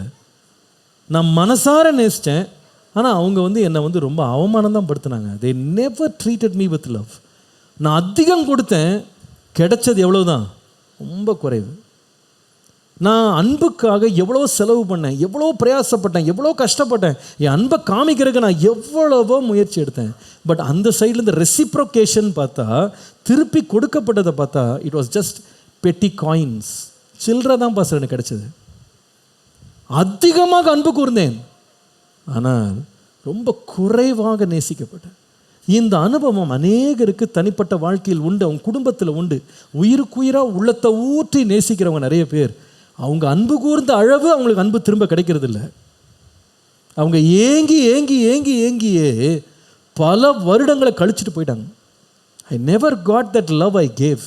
நான் கொடுத்த அன்புக்கு எனக்கு திரும்ப ஒன்றுமே கிடைக்கல. இதை பெற்றோர் சில பேர் சொல்லுவாங்க, நான் எவ்வளோ நேசிச்சேன் தெரியுமா என் பிள்ளைய, என் பிள்ளை என்கிட்ட பேசக்கூட மாட்டேங்கிறான், என் முகத்தை பார்க்க மாட்டேங்கிறான், விசாரிக்க மாட்டேங்கிறான், எனக்கு சாப்பிட்டியான்னு கூட கேட்க மாட்டேங்கிறான், ஆனால் நான் எவ்வளவு தியாகம் பண்ணேன் தெரியுமா, வீடு வீடாக போய் பாத்திரம் தேய்ச்சி தான் அவனை படிக்க வச்சேன், அவனை ஒரு ஆளாக்குனேன். ஆனால் இன்றைக்கி அவன் நல்ல நிலையில் வந்த உடனே என் அன்பெல்லாம் மறந்துட்டான், என்னை என்ன பண்ணுறது இல்லை, திரும்பி கூட பார்க்குறது இல்லை. இது சில பெற்றோருடைய கதறல். சில பிள்ளைகளுடைய கதறல் இருக்குது. நாங்கள் எங்கள் டேடி மம்மி எவ்வளோ நேசிக்கணும் தெரியுமா, எங்கிட்ட 10 நிமிஷம் கூட எங்கள் டேடி பேச மாட்டாங்க. நான் உள்ளே வந்தாலே அப்படி எரிச்சல் படுவாங்க, என்னை கண்டுக்கிடவே மாட்டாங்க. மற்றவங்க எல்லாரும் நேசிக்கிறாங்க, என்ன தான் நேசிக்கிறது இல்லை. சில கணவன்மா இந்த மாதிரி சாட்சியை சில மனைவிமாரை பற்றி சொல்கிறாங்க, நான் எவ்வளோ நேசித்தேன் தெரியுமா பாஸ்டர், எவ்வளவு தியாகம் பண்ணி எவ்வளோ கொடுத்துருக்குறேன் பாஸ்டர், ஆனால் அவள்கிட்ட எரிச்சலும் கோபமும் பொறாமையும் மன்னிக்காத சுபாவங்களும் குற்றம் சுமத்துதல், எந்த நேரமும் எனக்கு குற்றம் சொல்கிறது தான் அவன் வேலை. ஆனால் என் அன்பை அவன் நினைக்கிறதே இல்லை. சில மனைவி மாதிரி ஏங்குறாங்க, எவ்வளவு நான் செய்திருக்கிறேன், எவ்வளவு நான் நேசிச்சிருக்கேன், எவ்வளவு இழந்திருக்கிறேன், எல்லாத்தையும் விட்டு அந்த மனுஷன் மேலே அவ்வளோ அன்பு வச்சேன், ஆனால் எனக்கு என்ன கிடைக்கல, அந்த அன்பில் ஒரு சின்ன இமி கூட கிடைக்கல. I never received a drop. சில பேர் தங்கள் குடும்பத்தில் பட்ட கொடுமைகளை சொல்லுவாங்க, பாஸ்டர் நான் எந்த வீட்டுக்குள்ளே நான் குடியேறினோ அந்த வீட்டாரை என்னுடைய அப்பா அம்மா மாதிரி பார்த்தேன், என் மாமனார் மாமியாரை அப்பா அம்மான்னு தான் பாஸ்டர் கூப்பிடுவேன், நான் அவ்வளோ அன்பு கூர்ந்தேன், அவ்வளோ உதவி செய்தேன், எல்லா வேலையும் எடுத்து போட்டு செஞ்சேன் பாஸ்டர், ஆனால் அவங்ககிட்டருந்து என்ன தான் கிடைக்கல, அன்பு தான் கிடைக்கல. என்னை ஒரு அடிமை மாதிரி வேலைக்காரி மாதிரி தான் என்னை ட்ரீட் பண்ணாங்க. சில குடும்பங்கள் அப்படியே எதிராக இருக்கும். அவங்க சொல்லுவாங்க, என் மருமகளுக்காக எல்லாம் கடன் வாங்கி என் பிள்ளைங்க நல்லா இருக்கணும் நல்லா கொடுத்து அவங்கள ஆசீர்வச்சேன் நான். ஆனால் இன்னைக்கு எங்களை தான் குறை சொல்லி எங்களையே வீட்டை விட்டு வெளியே துரத்திட்டாங்க. இப்போ நான் இன்னைக்கு அனாதை மாதிரி சுற்றிக்கிட்டு இருக்கேன். என் வீட்டில் எனக்கே என்ன இல்லை, இடம் இல்லை. இதை போல் அநேகர் அன்பை அதிகமாக கொடுத்துட்டு என்ன கிடைக்கல அவங்களுக்கு, அன்பு திரும்ப கொடுத்த அளவில் அவங்களுக்கு கிடைக்கல. அதனால் காயப்பட்டவர்களாக என்ன ஆயிடுறாங்கன்னு சொன்னால், எதுக்கு நம்ம சும்மா இவங்களெல்லாம் அன்பு கூறணும். சில பேர் அந்த விரக்தி ஆகிடுறாங்க, விருப்பம் வந்துடுது. பாஸ்டர் நான் எத்தனை வருஷம் நேசிச்சேன் தெரியுமா, பார்த்து பார்த்து பார்த்து பார்த்து சலிப்பாகி போச்சு பாஸ்டர், இப்போ என்ன பண்ணுறது இல்லை தெரியுமா, எதையுமே செய்கிறதில்ல பாஸ்டர், எதையுமே செய்கிறதில்ல, எப்படின்னா இருங்க எங்கன்னா போங்க.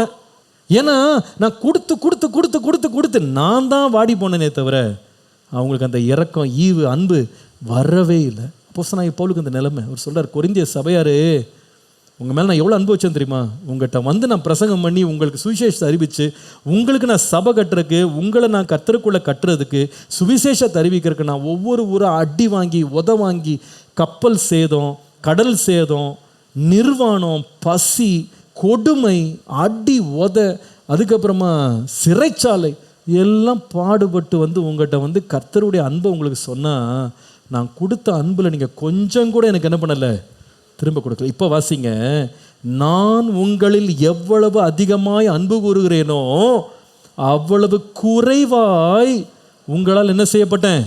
அன்பு கூறப்பட்டேன். ஆனாலும் அவர் சொல்லுகிறார், மிகவும் சந்தோஷமாய் நான் உங்கள் ஆத்துமாக்களுக்காக செலவு பண்ணப்படவும். ஏங்க, நம்மளால் இப்படி அன்பு கூற முடியுமா? அதிகம் என்கிட்ட கேட்டாங்க, கொஞ்சமாக கொடுத்தாங்க. அடுத்த முறை என்ன செய்வேன்? நீ கொஞ்சமாக கொடுத்தல, உனக்கு இனிமேல் கொஞ்சமாக தான் கொடுப்பேன். இதுதான் உலக அன்பு, இதுதான் மாம்ச அன்பு. இங்கே பாருங்கள், நம்ம ஊரில் இந்த கல்யாணத்துக்கு இந்த வெளியே ஒரு மொய் எழுதிருக்குன்னு ஒரு உட்காந்துருப்பாங்க பாருங்கள், டேபிள் போட்டு. எதுக்கு? நீ 50 கொடுத்தீங்கன்னா உன் பிள்ளை கல்யாணம் வரும்போது நான் என்ன பண்ணுவேன்? 50 கொடுப்பேன். நீ 100 கொடுத்தீனா 100 கொடுப்பேன், 1000 கொடுத்தா 1000 கொடுப்பேன். அதுக்கு மிஞ்செல்லாம் போக மாட்டோம். சில பேருக்கு கோபம் வர வந்துடும். பாஸ்டர், இந்த குடும்பத்தை நான் எவ்வளோ செஞ்சுருக்கேன் தெரியுமா பாஸ்டர்? எவ்வளவு நான் அவங்களுக்கு கடன் வாங்கி கொடுத்துருக்கேன், எவ்வளவு ஆபத்தில் நான் உதவி செஞ்சுருக்கேன்.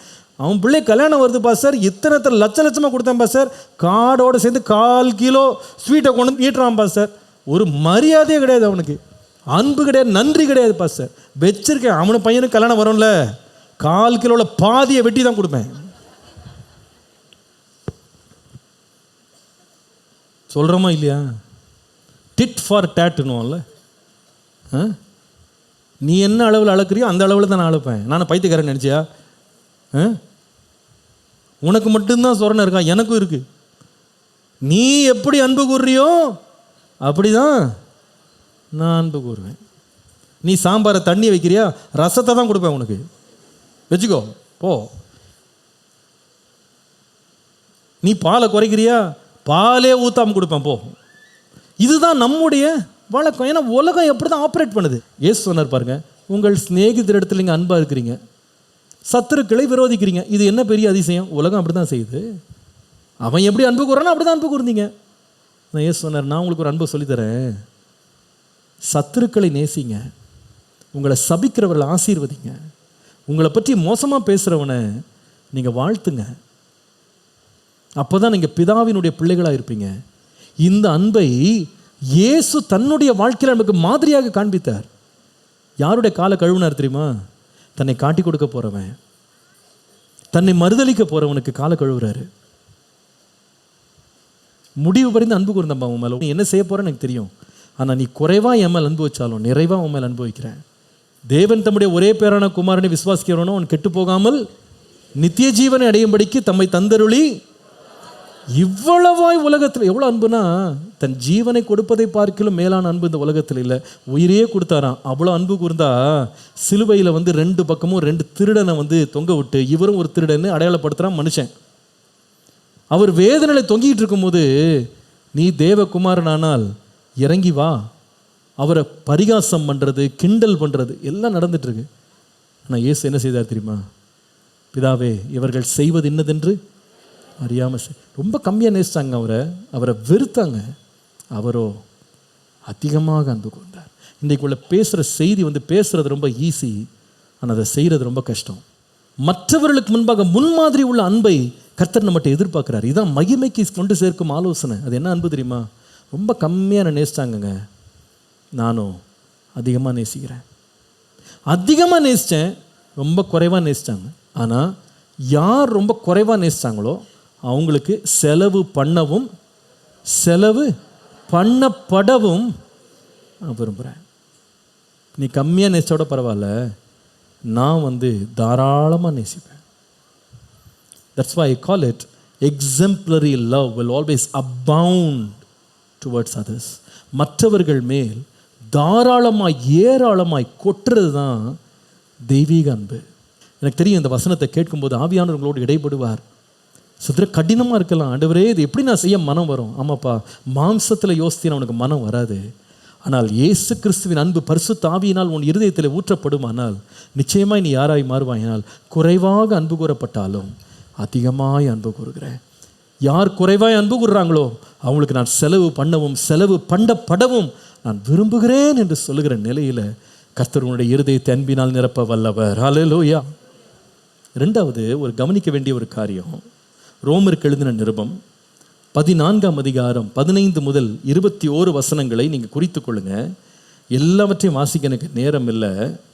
ஆனால் நான் ஒரு சில வார்த்தைகளை மாத்திரம் நான் சுட்டி காட்ட கண்டிப்பாக நான் விரும்புகிறேன். அது ரொம்ப அவசியம் நான் நினைக்கிறேன். போஜனத்தினால் உன் சகோதரனுக்கு விசனம் உண்டாக்கினால் நீ அன்பாய் நடக்கிறவன் அல்ல. அவனை உன் போஜனத்தினாலே கெடுக்காதே, கிறிஸ்து அவனுக்காக மரித்தாரே. உங்கள் நன்மை தூஷிக்கப்பட இடங்கூடாதுங்க. தேவராஜ்யம் புசிப்பும் குடிப்பும் அல்ல, அது நீதியும் சமாதானமும் பரிசுத்த ஆவியினால் உண்டாகும் சந்தோஷமுமாயிருக்கிறது. இவைகளிலே கிறிஸ்துவுக்கு ஊழியம் செய்கிறவன் தேவனுக்கு பிரியனும் மனுஷரால் அங்கீகரிக்கப்பட்டவனுமாய் இருக்கிறான். 19ஆம் வசனம், ஆனபடியால் சமாதானத்துக்கு அடுத்தவைகளையும் அந்யோன்ய பக்தி விருத்தி உண்டாக்கத்தக்கவைகளையும் நாடக்கடவும். முக்கியமான குறிப்பை மாத்திரம் முக்கியப்படுத்துகிறேன். இது இங்கே வாசிக்க வேண்டியது 21ஆம் வசனம் வரைக்கும் வாசிக்கணும். ஆனால் குறிப்பு என்னன்னா, exemplary love not only abounds towards others. Number 2, exemplary love builds others.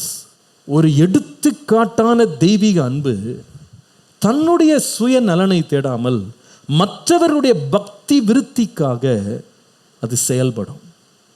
இதுதான் தெய்வீக எடுத்துக்காட்டான அன்பு என்பதை தயவு செய்து மறந்து விடாதீங்க. இந்த அன்பினால் கர்த்தர் நம்முடைய உள்ளத்தை நிரப்பணும். அவர் சொல்லுகிறாரு, நான் ஒரு போஜனம் சாப்பிட்றேன், எந்த போஜனத்தையும் சாப்பிட்றதுக்கு எனக்கு உரிமை இருக்குது. நீங்கள் அப்புறமா 1 கொரிந்தியர் 8ஆம் அதிகாரம் முழு அதிகாரத்தை வாசித்தீங்கன்னா அதில் அவர் சொல்லுகிறாரு, விக்கிரகங்களுக்கு படைக்கப்பட்டதை சாப்பிட்லாமா அப்படின்னு கேட்டால் அந்த ஆர்கியூமெண்ட் எடுத்து எப்படி கொண்டு போகிறாருன்னு கேட்டால், எப்பா விக்கிரகங்களுக்கு ஜீவன் கிடையாது, அதனால விக்கிரகங்களுக்கு படைக்கப்படுறதுனால எதுவும் மாறப்போகிறது கிடையாது. அப்படி உனக்கு ஒரு விசுவாசம் இருந்தால் நீ ஜெபம் பண்ணால் எல்லாம் ஸ்தோத்திரத்தினால பரிசுத்தம் ஆகிடும், தைரியமாக சாப்பிடலாம், அதனால நீ அதெல்லாம் கவலைப்பட வேண்டியதில்லை. இதை சொல்லிட்டு உடனே சொல்கிறாரு, ஆனால் உனக்குள்ள ஒரு பலவீனமான சகோதரன் இருப்பான், நீ இதை போய் சாப்பிட்றத பார்க்கும்போது உனக்கு விசுவாசம் இருக்கு, என் தேவன் விக்கிரகத்தை விட பெரியவர், விக்கிரகத்துக்கு படைக்கப்பட்டதெல்லாம் என்ன ஒன்றும் பண்ணாது, நான் எதையும் ஜெபத்தினால் பரிசுத்தமாக்குவேன்னு சொல்லி நீ சாப்பிட்றலாம். ஆனால் அவனுடைய பலவீனமான மனசாட்சி நீ சாப்பிட்றத பார்க்கும்போது அவன் இடரல் அடைவான். அவன் போய் உடனே உன்னை பார்த்துட்டு போய் விக்கிரக கோயிலில் போய் சாப்பிட போயிடுவான். அதனால் அவர் என்ன சொல்கிறாருன்னா, அதுக்காக உனக்கு உரிமை இருந்தாலும், உனக்கு அறிவு இருந்தாலும், உனக்கு அனுபவம் இருந்தாலும் நீ அப்படி செய்யாத. ஒரு பலவீனமான சகோதரனை பார்த்தீன்னா நீ உன்னுடைய முறைமையை மாற்றிக்கொள். ஏன் தெரியுமா? உன்னுடைய வழக்கத்தை பார்த்து அவன் இடறி போகக்கூடாது, அவன் மனம் கலங்கி போயிடக்கூடாது. நீ அவனுடைய நலனை தேடு, உன்னுடைய நலனை மாத்திரம் தேடிக்கொண்டிருக்காது, பிறனுடைய நலனை தேடு. பலவீனமானவனுக்கு இடரலாக இராதே. 1 கொரிந்தியர் 8:9, ஆகிலும் இதை குறித்து உங்களுக்கு உண்டாயிருக்கிற அதிகாரம் எவ்விதத்திலும் பலவீனருக்கு தடுக்கலான் ஆகாதபடிக்கு பாருங்கள். அது ஒரு ஹிண்ட்ரன்ஸாக மாறிடக்கூடாது. என் மைண்டில் இதெல்லாம் தப்பாக தெரியல, நான் மனத்தெளிவு உள்ளவனாக இருக்கிறேன், என் மனசாட்சியில் சுத்தமாக இருக்கிறேன். சில பேர் நம்ம நடவடிக்கைகள்லாம் செய்யும் போதில், அங்கிள் எனக்கு இது தப்பாக தெரியல அங்கிள், இதில் என்ன அங்கிள் தப்பு இருக்குது, இதில் பேசுகிறதுல என்ன தப்பு இருக்குது, இதில் நடத்துக்கிறதுல என்ன தப்பு இருக்குது, நான் இப்படி தான் பழகினேன், இப்படி தான் பேசினேன், இதெல்லாம் ஒன்றும் கிடையாது. கரெக்ட் தான்ப்பா, நீ சுத்த மனசாட்சியோடு தான் செய்கிற, நீ தப்பு பண்ணணும்னு பண்ணலை, நீ பாவம் செய்யணும்னு நீ செய்யலைப்பா.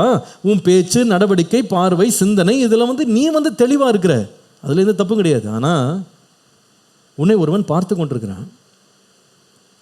அவன் எப்படிப்பட்டவனா? உன்னை போல மனத்தெளிவுள்ளவன் கிடையாது, உன்னை போல அனுபவம் உள்ளவன் இல்லை, உன்னை போல அறிவுள்ளவன் இல்லை, உன்னை போல எல்லாத்தையும் நிதானிக்கிற ஒரு பக்குவம் அவனுக்கு கிடையாது. அவன் உன்னை பார்த்து, இவங்களே இப்படி பண்ணுறாங்களே, இவங்களே இப்படி உடுத்துறாங்களே, இவங்களே இப்படி பேசுகிறாங்களே, இவங்களே இப்படி பழகிறாங்களே, தப்பு இல்லையா அப்படின்னு நினச்சிருவானே. அதற்காக நீ மற்றவனுக்கு இடரல் உண்டாகாதபடி உண்மையான அன்பு உனக்கு இருக்குமானா மற்றவனை கட்டணுமே தவிர உன்னுடைய செயலால் மற்றவனை உடைச்சு போட்டுறாத, நீ உடைச்சு போட்டுறாத. உதாரணத்துக்கு சில வருஷங்களுக்கு முன்பாக இந்த நேசரத் காலேஜுக்கு நான் கிளாஸ் எடுக்க போயிருந்தேன். இந்த ஜூன் ஆரம்பிச்சுன்னா ஸ்கூல் மினிஸ்ட்ரி ஆரம்பிச்சிடும், உங்களுக்கு எல்லாருக்கும் தெரியும், நிறைய ஸ்கூல்ஸுக்கு போவேன். அங்கே அந்த மாதிரி நேசரத் காலேஜ் ரொம்ப வருஷமான கிளாஸ் எடுத்துகிட்டு இருந்தேன். ஒரு நாள் நான் கிளாஸ் எடுக்கிறதுக்கு அங்கே சேப்பல் ஒன்று வச்சுருப்பாங்க, சேப்பலில் தான் பிள்ளைங்க உட்காருவாங்க. அந்த பிள்ளைங்கள்லாம் தரையில் உட்காந்துருப்பாங்க, நான் பிரசங்கம் பண்ணுவேன். எனக்கு ஒரு பிரச்சனை என்னென்னா, இந்த டைல்ஸ் தரையில் வெறுங்காலில் போய் நின்னேன்னா எனக்கு காலெல்லாம் இழுத்துக்கிடும், ரொம்ப கஷ்டமாக இருக்கும். அதுவும் 4 மணி நேரம் நிற்கணும்னா அது ரொம்ப கஷ்டம். ஏன்னா காலேஜ் ஸ்டூடெண்ட்ஸ் வருவாங்க, அதுக்கப்புறம் ஸ்கூல் ஸ்டூடெண்ட்ஸ் வருவாங்க, 4 மணி நேரம் நிற்கணும். அதனால் 4 செஷன் எடுக்கணும்னா எனக்கு டயர்ட் ஆகிடும். எனக்கு வெறுங்காலில் போய் நிற்க கஷ்டமாக இருக்கும். சாக்ஸ் போட்டால் கூட எனக்கு கொஞ்சம் ஒத்துக்கலை. அப்போ நான் என்ன பண்ணேன், ஷூ போட்டே போய் நின்று பிரசங்கம் பண்ணேன். ஒரு பையன் எழும்பி வந்தான், அவன் கிறிஸ்தவ பையன்தான். வந்து கேட்டான், நீங்கள் பாஸ்டரான்னு கேட்டான். கேட்குற கேள்வி எனக்கு சரியாக படலை. நான் பாஸ்டரான்னு கேட்குறான். ஆமாப்பா பாஸ்டர் தான். ஒரு பாஸ்டர் வந்து ஒரு சேப்பலுக்குள்ளே ஷூ போட்டு நிற்கலாமான்னு கேட்டான். எனக்கு அதுக்கு நிறைய விளக்கம் கொடுக்கலாம் நான். என்ன, அவனுக்கு பின்னால் நான் வந்து ஆர்கியூ பண்ணியிருக்கலாம். ஆனால் எனக்கு உடனே என் மனசில் பட்டுச்சு, நான் அவன்கிட்ட ஆர்கியூ பண்ணி அவனை நான் ஆதாயப்படுத்த முடியாது. நான் உடனே என்னுடைய ஆர்கியூமெண்ட் ஸ்பிரிட் எல்லாத்தையும் கொஞ்சம் உள்ளே கொண்டு போய் விழுங்கிட்டு அந்த பையனை பார்த்து சொன்னேன், தம்பி நான் பண்ண தப்பு தான்ப்பா, ரொம்ப மன்னிச்சிக்கோ, என்னை தயவுசெய்து மன்னிச்சிக்கோ, தெரியாமல் செஞ்சுட்டேன், நான் அடுத்த வாரத்துலேருந்து போட மாட்டேன் அப்படின்னு. சரி சார், தேங்க்யூ சார்னு சொல்லி கிளம்பி போயிட்டான். அடுத்த வாரத்துலேருந்து எத்தனை முறை நான் அந்த காலேஜுக்கு நான் போனாலும், சேப்பல்ன்ற பேர், ஒரு போர்டு இருக்காது, வசனம் இருக்காது, ஒன்று இருக்காது, சேப்பல்னு வச்சுருக்காங்க. அவர்களுடைய மனதில் அதில் ஷூ போட்டால் தப்புன்னு அவங்க நினச்சதுனால என்னுடைய பலவீனம் இருந்தால் கூட நான் என்ன பண்ணுறேன்னா, ஷூ போடாமல் தான் நின்று பிரசங்கம் பண்ணேன். அதோடைய முடிவு என்னன்னு கேட்டிங்கன்னா, அந்த பையன் எனக்கு ரொம்ப நெருக்கமானவனாக மாறிட்டான். அந்த வாரத்துலேருந்து என் பிரசங்கத்தை அவன் கேட்குற விதமே வித்தியாசமாக மாறிடுச்சு. அப்போ தான் நினச்சேன், 3 வாரமாக இவன் முறைச்சதுக்கு காரணம் வேறு மாதிரி இருந்திருக்கேன். அப்போ இவன் மனசில் என்னன்னா, என் வார்த்தையே அவன் கேட்கல, அவன் எதை தான் பார்த்துருக்கான், என் காலையே தான் பார்த்துருக்கான். அவன் ஷூவை போட்டு இவர ஊழியக்காரனா இவன் அப்படி தான் அவன் நினச்சிருக்கான் அவன் மனசில். அப்போ நான் இவ்வளோ நேரம் பிரசங்கம் பண்ணாலும் மனசை என்ன பண்ணிட்டேன், இடரல் உண்டாக்கிட்டேன். அநேக காரியங்கள் இப்படி இருக்குங்க, நிறைய காரியம் அப்படி இருக்குது பாருங்கள். சில பேர் கேட்பாங்க, ஏன் பாஸ்டர் இந்த ட்ரெஸ்ஸை நீங்கள் எப்போவுமே போட்டிருக்கீங்க? எனக்கு மற்ற ட்ரெஸ் வாங்க முடியாமல் ஒன்றும் இல்லை, என்கிட்ட இல்லாமல் இல்லை. நான் வந்து சிலது வெளியே ட்ராவல்லாம் போகும்போது கலர்லாம் போட்டு தான் போகிறேன். எனக்கு ஒயிட் ஷர்ட் ரொம்ப பிடிக்கும், ஒயிட் ஷர்ட் போடுவேன், கலரில் ஒரு பேண்ட் போட்டு போவேன். ஆனால் பிரசங்கம்னு வரும்போது, ஊழியத்துக்கு வரும்போது நான் இதை தான் போட்டு போகிறேன். எதற்காக இதை செய்கிறேன் அப்படின்னா, இது கர்த்தர் எனக்கு தரிசனத்தில் காட்டல. அப்பா வந்து சொல்லுவாங்க, ஆண்டவர் வந்து எனக்கு இந்த ஜிப்பா போட்டு என்னை தரிசனத்தில் காட்டான். நானும் அப்பாட்ட பேசியிருக்கேன் இதை பற்றி. அப்பா உங்களுக்கு காட்டின மாதிரி எனக்கு ஆண்டவர் ஒரு நாள் தரிசனத்தில் காட்டலையே. நான் ஊழியக்காரனா வெள்ளை வெள்ளையாக போட்டு நிற்கணும்னு எனக்கு தரிசனத்தில் காட்டலை. ஆனால் நான் ஏன் இதை போடுறேன் அப்படின்னா, உங்கள் ஒருவருக்கும் நான் யாராக மாறிடக்கூடாது. இடரல், எதுக்கு இடரல்? நான் ஒரு வஸ்திரத்தினால 2 பேரும் இடர பண்ணுறதை விட என்னை தாழ்த்தி கொள்வேன், ஆனால் அநேகரை நான் ஆதாயப்படுத்த முடியும். ஹல்லேலூயா, கர்த்தருடைய நாமத்திற்கு மகிமை உண்டாகுதா. சில தடவை நான் வெளியே போகும்போது ஊழியர்கள் கூட்டங்கள் நடக்குது. என் வயதிற்கொத்த எத்தனையோ ஊழியர்கள் சென்னையில் இருக்கிறாங்க, பாஸ்டருடைய பிள்ளைங்க இருக்காங்க. ஒருவராயிலும் ஒயிட் போடுறத நான் பார்த்ததில்லை. என்னுடைய அறிவுக்கு தெரிஞ்ச வரைக்கும் ஒயிட் அண்ட் ஒயிட் போடுற ஊழியக்காரங்களை சென்னையில் நான் பாஸ்டர் பிள்ளைங்களை பார்த்ததில்லை. ஆனால் நான் போடுறேன். ஏன் போடுறேன் தெரியுமா? அவர்களுக்கு நான் உத்தரவாதி கிடையாது, கர்த்தர் எனக்கு கொடுத்த மந்தைக்கு நான் உத்தரவாதி. அதனால என்னை எளிமைப்படுத்திக் கொள்கிறேன். நான் இதெல்லாம் சின்ன எக்ஸாம்பிளாக சொல்கிறேன். நம்ம வாழ்க்கையில் இதை போல் அடிக்கடி சில சம்பவங்கள், உரிமைனா இருக்குங்க. ஆனால் கிறிஸ்துவின் அன்பு நமக்குள்ளே இருக்குன்னா நம்மை பற்றி மட்டும் சிந்திக்கிறது இல்லை. நம்ம என்ன பண்ணுறோம் தெரியுமா? மற்றவர்களுக்கு இடரல் உண்டாகாதபடி எவ்வளவு தூரம் தவிர்த்து விட முடியுமோ தவிர்த்து விடுறோம். அல்லேலூயா, கர்த்தருடைய நாமத்திற்கு மகிமை உண்டாவதா. கடைசியாக 3வது, இந்த தெய்வீக அன்பு மற்றவர்களுக்கு எடுத்துக்காட்டான அன்பை கர்த்தர் எனக்கு ஒரு வசனத்தில் சுட்டி காட்டினார். யோவான் 13:1 அதில் கடைசி பகுதி, தாம் இவ்வுலகத்தில் இருக்கிற தம்முடையவர்களிடத்தில் அன்பு வைத்தபடியே முடிவு பரியந்தம் அவர்களிடத்தில் அன்பு வைத்தார். கடைசியாக 3வது குறிப்பு, எக்ஸம்ப்ளரி லவ் இஸ் கன்சிஸ்டன்ட். முன்மாதிரியான அன்பு என்பது மாறாத அன்பு. It's consistent. கடைசி வரைக்கும் நிலைத்திருக்கிற அன்பு தான் தேவனுடைய அன்பு. அவர் சொல்லுகிறார், நான் அன்பு கூர்ந்தேன் எது வரைக்கும்னு கேட்டால் முடிவு பரியந்தம். முடிவு பரியந்தானா? அநாதி ஸ்நேகத்தினால் நான் உன்னை ஸ்நேகித்தேன். I have loved you with an everlasting love. இந்த அன்புக்கு எக்ஸ்பைரி டேட்டே கிடையாது. I love you always. ஆனால் உலகம் என்ன சொல்லும் தெரியுமா? அன்பு இருக்கும், ஆனால் கொஞ்ச நாள் வாடி போயிடும். அன்பு இருக்கும், ஆனால் மாறி போயிடும். அன்பு இருக்கும், ஆனால் குறைஞ்சிரும். ஆனால் தெய்வீக அன்பு என்ன சொல்லும் தெரியுமா? அது என்றென்றும் நிலைத்திருக்கும். எல்லாம் ஒழிஞ்சு போயிடும். அந்நிய பாஷை ஒழிஞ்சு போயிடும், தீர்க்க தரிசனம் ஒழிஞ்சு போயிடும். அன்பு மட்டும் என்ன செய்யாது? ஒழியவே ஒழியாது. ஹல்லேலூயா. நிலைத்திருக்கிறவைகள் 3: விசுவாசம், நம்பிக்கை, அன்பு. இவைகளில் அன்பே பெரியது. அது மட்டும் ஒழியவே ஒழியாது. அது எந்தென்றும் நிலைச்சிருக்கும். நம்முடைய வாழ்க்கையில் இப்படிப்பட்ட அன்பை இயேசு நம்முடைய இருதயத்தில் ஊற்றணும். நம்ம கேட்கணும். இன்றைக்கி நம்ம வாழ்கிற உலகம் எல்லாமே இப்படி மாறி மாறி மாறி மாறி போகிற ஒரு அன்பாக இருக்குது. சீசனல் லவ், செலக்டிவ் லவ், இல்லையா? சென்சேஷனல் லவ், இதுதான் நம்ம இன்றைக்கி உலகத்தில் பார்க்குறோம். ஆனால் கர்த்தருடைய அன்பு ஒரு மனுஷனுக்குள்ளே இருக்குமா? நான் என்ன வந்தாலும் சரி, your love is constant, it's consistent. இந்த மாதிரி அன்பை மெயின்டைன் பண்ணுறது ரொம்ப கஷ்டம், இல்லையா? சில பேருக்கு காலையில் ஒரு பிரைட்னஸ்ஸு, மத்தியானம் ஒரு பிரைட்னஸ்ஸு, சாயங்காலம் ஒரு பிரைட்னஸில் சூரியன் மங்கி மங்கி போகிற மாதிரி இவங்க லவ்வும் மாறி மாறி மாறி மாறி போயிட்டே இருக்கும், இல்லையா? நான் தான் அடிக்கடி சொல்கிற வார்த்தை தான், கல்யாணத்துக்கு முன்னால் ஒருத்தரை லவ் பண்ணுறதெல்லாம் பெரிய அதிசயம் கிடையாது. அது யார் வேணால் லவ் பண்ணுவாங்க, அதெல்லாம் பெரிய அதிசயம் கிடையாது.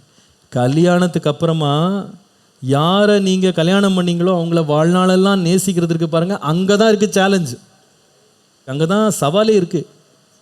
இந்த உலகம் வந்து கல்யாணத்துக்கு முன்னாடி அப்படியே ஏங்கிட்டே வரும். கல்யாணம் முடிஞ்ச உடனே நீ என்ன பார்க்கவே பார்க்காதன்னு சொல்லிடும். கல்யாணத்துக்கு முன்னாடி ரத்தத்திலே எழுதி கொடுக்கும், கல்யாணம் முடிஞ்ச பிறகு ரத்தத்தை உரியும். கல்யாணத்துக்கு முன்னால் பாருங்கள், நீ இல்லாமல் எனக்கு தூக்கமே வரமாட்டேங்குது, கல்யாணத்துக்கு அம்மா தூங்க விட மாட்டான். கல்யாணத்துக்கு முன்னால் என் உயிரே உன்னோட கலந்துருச்சுன்னுவான். கல்யாணத்துக்கு அம்மா உயிரை எடுக்காமல் இருந்தால் பெருசு, இல்லையா? இதுதான் உலக அன்பு. ஒரு நேரம் அப்படி இமோஷனலாக அப்படி அன்பு, இதெல்லாம் பெருசு இல்லைங்க. உண்மையான தெய்வீக அன்புன்றது கன்சிஸ்டண்ட்டாக இருக்கும். It's always constant, it just doesn't change. அந்த அன்புக்கு மாற்றமே இல்லை. அதான் இயேசுவின் அன்பு. அந்த அன்பினால் தான் இயேசு நம்மை நேசித்தார். அல்லேலூயா. நாம் உண்மை இல்லாதவர்களாக இருந்தாலும் அவர் உண்மை உள்ளவராக இருக்கிறார். நாம் மாறுறோம், அவர் மாறவே இல்லை. அந்த அன்பை நம்ம உள்ளத்தில் ஊற்றி இருக்கிறார். நம்முடைய சீஷர்கள் என்னென்னமோ சவால் விட்டாங்க, பெரிய பெரிய சூளுரையெல்லாம் சொன்னாங்க. எல்லாருமே மறுதளித்தால் நான் மறுதளிக்க மாட்டேன் பேதுரு சொன்னார். ஆனால் இவர் தான் போய் மறுதளிச்சுட்டு வந்தார், சபிச்சு சத்தியம் வர பண்ணார். இவருடைய அன்பு மாறிடுச்சு, ஆனால் இயேசுவின் அன்பு மாறவே இல்லை. இந்த இளைய குமாரன் அப்பாட்ட வந்து சொத்தை பகிர்ந்து எடுத்துகிட்டு போனான் பார்த்தீங்களா? அப்போ அண்ணனுக்கு அன்பெல்லாம் ஒன்றும் குறையில்லை, அவன் சொத்தாமல் எடுத்துகிட்டு போயிட்டான் அப்படின்ட்டு அமைதியாக தான் இருந்ததாக பார்க்குறோம். ஆனால் பையன் ஒரு நாள் திருப்பி வந்தான். அன்றைக்கு எல்லா ஆஸ்தியும் பாவிகளோடு அழித்து நாசமாக்கிட்டு வெறுங்கையாக வந்து நிற்கிறான். அண்ணன் அன்பு அப்படியே மாறி போச்சு.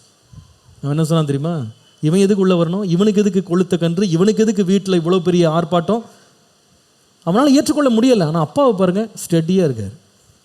அப்பா அவன் மரித்தான், மீண்டும் உயிர் தான், காணாமல் போனான், காணப்பட்டான், நம்ம சந்தோஷமாக இருக்கலாம் வா. ஏன்னா அவருடைய அன்பு எப்படி இருந்துச்சு தெரியுமா? ஒரே அன்பு தான்.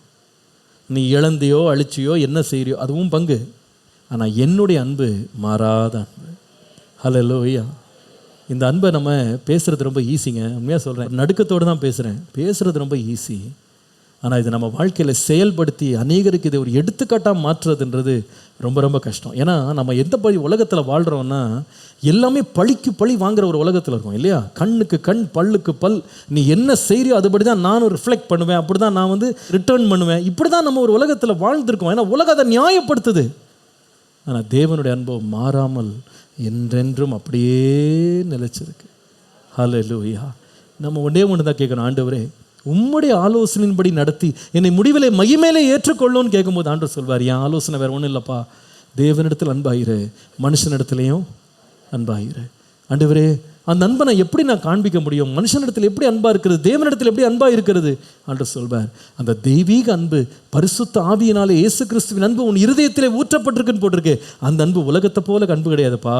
அந்த அன்பு எப்படிப்பட்டதுன்னா மற்றவர்களுக்கு ஒரு முன்மாதிரியாக நிற்கக்கூடிய அன்பு. நம்முடைய வீடுகளில் எந்த அன்பை நம்ம பிரதிபலிக்கிறோம் சொல்லுங்கள் பார்ப்போம். நீங்கள் நிறைய பேர் சர்ச்சுக்குள்ளே ரொம்ப அன்பானவர்கள் தான். சில பேர் சொல்லுவாங்க, பாஸ்டர் என் கணவன் சர்ச்சிலே இருந்துக்கிட்டும், பாஸ்டர் இங்கே இருக்கட்டும், அவரை போல பக்திமான், பரிசுத்தமான், ஆராதனை வீரர் யாருமே இருக்க முடியாது. எது வரைக்கும்? என்னாத்துமாவி சொல்கிற வரைக்கும் தான். சர்ச்சிலே நீங்கள் வச்சுக்கிடுங்கப்பா, ஏதாவது வேலை கூட போட்டு கூட வச்சுக்கிடுங்க பாஸ்டர். ஏன்? வீட்டுக்கு வந்தாருன்னா குட்டி பிசாசா மாறிடுறாரு. அவ்வளோதான். அன்பு நல்லா தான் இருக்குது இது வரைக்கும், இங்கே வரைக்கும் தான். போச்சுன்னா எல்லாம் மாறி போயிடும், சாயம் வெளுத்து போயிடும். சில அம்மா மாதிரி இதே மாதிரி தான் சாட்சி பெற்றிருக்கிறாரு. சர்ச்சில் இருக்கிற வரைக்கும் அவளை போல ஒரு ஆராதனை பண்ணக்கூடிய யார் கண்ணீரோடு ஆராதிப்பா பாஸ்டர், வீட்டில் வந்தால் எங்களை எல்லாரும் கண்ணீர் உடைப்பா. இதுதான் அவன் அன்பு. சர்ச்சில் வந்தால் அவர் ஆராதிக்கிறதும், அவர் பேசுகிறதும், வசனம் வாசிக்கிறதும், அல்லேலூயா சொல்கிறதும், துடிக்கிறதும், துள்ளுறதும் ரொம்ப நல்லா இருக்குது பாஸ்டர். வீட்டுக்கு வந்தால் நாங்கள்லாம் ஒடுங்கி பயந்து எல்லாம் ஒளிஞ்சிட்டு இருக்கணும் பாஸ்டர். இவர் ஆட்டம் பயங்கர ஆட்டம். இதுவல்ல அன்பு, மாறாத அன்பு தான் தேவனுடைய அன்பு. அல்லேலூயா. அந்த அன்பினால் என்னை நிரப்புங்கப்பா நம்ம கேட்கணும் இல்லையா? இன்றைக்கு ஆண்டவர்கிட்ட கேட்போம், ஆண்டவரே அந்த ஒரு எடுத்துக்காட்டான ஒரு அன்பு பாருங்கள். நம்மளை நம்ம பிள்ளைங்க முன்னாடி சொல்ல முடியுமா? இங்கே பாருப்பா, நீ எத்தனையோ இடத்துல நீ அன்பை பார்த்துருக்கலாம், ஆனால் என்னுடைய அன்பு தெய்வீகமான ஒரு அன்பு. அந்த மாதிரி ஒரு அன்பை நான் வச்சுருக்கேன், இன்னும் பெருகுது. நீ கம்மியாக நேசிக்கிற, உன்னை அதிகமாக நேசிக்கிறேன் இல்லையா? உனக்கு இடரல் வரக்கூடாது, நான் நிறைய காரியங்களை செய்கிறதில்ல. நான் தொடர்ந்து அன்பு கூறுறேன், முடிவு வரையும் அன்பு கூறுறேன். இந்த மாதிரி அன்பு தான் எனக்கு. நம்ம அப்படி எடுத்துக்காட்டாக வாழ முடியுமா என்று கேட்டால் வாழ முடியும். எப்படி தெரியுமா? தேவ கிருபையினாலே. கடைசி வரைக்கும் அன்பு கூற, அன்பினால் என் உள்ளத்தை நிரப்ப ஆண்டவரே. எத்தனை பேர் வாஞ்சிக்கிறீங்க இன்றைய காலையில்? ஒரு நிமிடம் அப்படியே முழங்கால் படிட்டு அப்படியே ஜெபம் பண்ணுவோமா? ஆண்டவர்கிட்ட கேட்போம், ஆண்டவரே இன்றைக்கு அந்த தெய்வீக அன்பினால் என் உள்ளத்தை நிரப்புங்கப்பா. உங்களாலே நான் மிகவும் குறைவாக அன்பு கூறப்பட்டிருந்தாலும் அதிகமாய் உங்களிடத்தில் அன்புள்ளவனாய் இருக்கிறேன், ரொம்ப அதிகமாய் மிகுதியாய் உங்களை நேசிக்கிறேன் என்று பவுல் சொன்னது போல, குறைவாக அன்பு கூறப்பட்டாலும் மற்றவர்கள் வேணா தங்க அன்பை குறைச்சிக்கலாம், நானும் இயேசுவை போல இன்னும் அதிகமாய் அன்பு கூறுவேன். மற்றவர்கள் தங்களுக்கு இஷ்டமானது, பிரியமானது, உரிமைகளை எல்லாம் கொண்டு பேசுவாங்க, நானும் அன்பினால் நிறைந்தவனாய் மற்றவர்களுடைய பிரயோஜனத்தை தேடுகிறேன், பக்தி விருத்தியை தேடுறேன், அதை விரும்புகிறேன், வாஞ்சிக்கிறேன். அப்படிப்பட்ட அன்பினால் என் உள்ளத்தை நிரப்பும் ஆண்டவரே. எனக்குள்ளே ஒரு தெய்வீக அன்பு ஊற்றப்படணும். அந்த அன்பு மாறாத ஒரு முடிவு பரியந்த அன்பு கூறுற ஒரு அன்பை என் உள்ளத்தில் தரேன். கர்த்தர் உங்களோடு இன்றைக்கு காலையில் பேசியிருப்பாரானால் கரங்களை உயர்த்தி ஒரு ஜெபம் பண்ணுவோமா? அப்படிப்பட்ட அன்பை என் உள்ளத்தில், என் இல்லத்தில் நீங்கள் தாங்க ஆண்டவரே. எல்லாரும் ஜெபம் பண்ணுவோமே கொஞ்ச நேரம். ஆண்டவர்கிட்ட கேட்போம், ஆண்டவரே அப்படிப்பட்ட அன்பை எனக்கு தாங்க, அந்த அன்பை எனக்குள்ள பெருக பண்ணுங்க. ஒரு எடுத்துக்காட்டு உள்ள ஒரு கிறிஸ்தவனாக, ஏதோ பேரளவிலே பேச்சளவிலே இருக்கிற ஒரு கிறிஸ்தவனாக அல்ல ஆண்டவரே, என்னுடைய கிரியைகளிலே, என்னுடைய வாழ்க்கையிலே ஆண்டவரே நான் நம்முடைய அன்பை வெளிப்படுத்த எனக்கு கிருபை தாங்கப்பா. கரங்களை உயர்த்தி ஜெபம் பண்ணுவோமா? சொல்லுங்க, ஆண்டவரே என் மனைவியை இன்னும் அதிகமாக நேசிக்க கிருபை தாரும், என் கணவனை நேசிக்க கிருபை தாரும், என் பிள்ளைகளை நேசிக்க கிருபை தாரும், என் பெற்றோரை நேசிக்க கிருபை தாரும், என் சபையை நேசிக்க கிருபை தாரும், என் சக விசுவாசிகளை நேசிக்க கிருபை தாரும். ஆண்டவரே என்னுடைய போதகனை நேசிக்க கிருபை தாரும். இயேசுவே என்னுடைய குடும்பத்தாரை நேசிக்க கிருபை தாரும். எனக்கு துரோகம் செய்தவர்கள், ஆண்டவரே எனக்கு தவறு இழைத்தவர்கள், என்னை புண்படுத்தினவர்கள், காயப்படுத்தினவர்கள், அந்த தெய்வீக அன்பை ருசிக்கும்படியாக என்னுடைய அன்பு அநேகருக்கு ஒரு முன்மாதிரியான ஒரு அன்பாய் இருக்க கிருபை தான். ஆசீர்வதியப்பா, கிருபை பாராட்டும். இயேசுவின் நாமத்தில் பிதாவே, ஆமென். இந்த ஆராதனை உங்களுக்கு ஆசீர்வாதமாய் அமைந்தது என்று நாங்கள் விசுவாசிக்கிறோம். மேலும் எங்கள் ஆராதனைகளை நீங்கள் காண விரும்பினால் ஏசிய ஆவடி என்ற யூடியூப் சேனலை சப்ஸ்கிரைப் செய்யும்படி கேட்டுக்கொள்கிறோம். மற்றும் இந்நிகழ்ச்சியின் மூலம் நீங்கள் பெற்றுக்கொண்ட ஆசீர்வாதங்களை எங்களோடு பகிர்ந்து கொள்ளுங்கள். உங்களுடைய தெளிவான முகவரி மற்றும் தொலைபேசி எண்ணோடு சேர்த்து நீங்கள் எழுதி அனுப்ப வேண்டிய இமெயில் அட்ரஸ் acaavadi@gmail.com. மற்றும் உங்கள் ஜெப விண்ணப்பங்களை எங்களோடு பகிர்ந்து கொள்ள நீங்கள் அழைக்க வேண்டிய தொலைபேசி எண் 938-023-7774 மற்றும் 938-221-7774. கர்த்தர் தாமே உங்களை ஆசீர்வதிப்பாராக.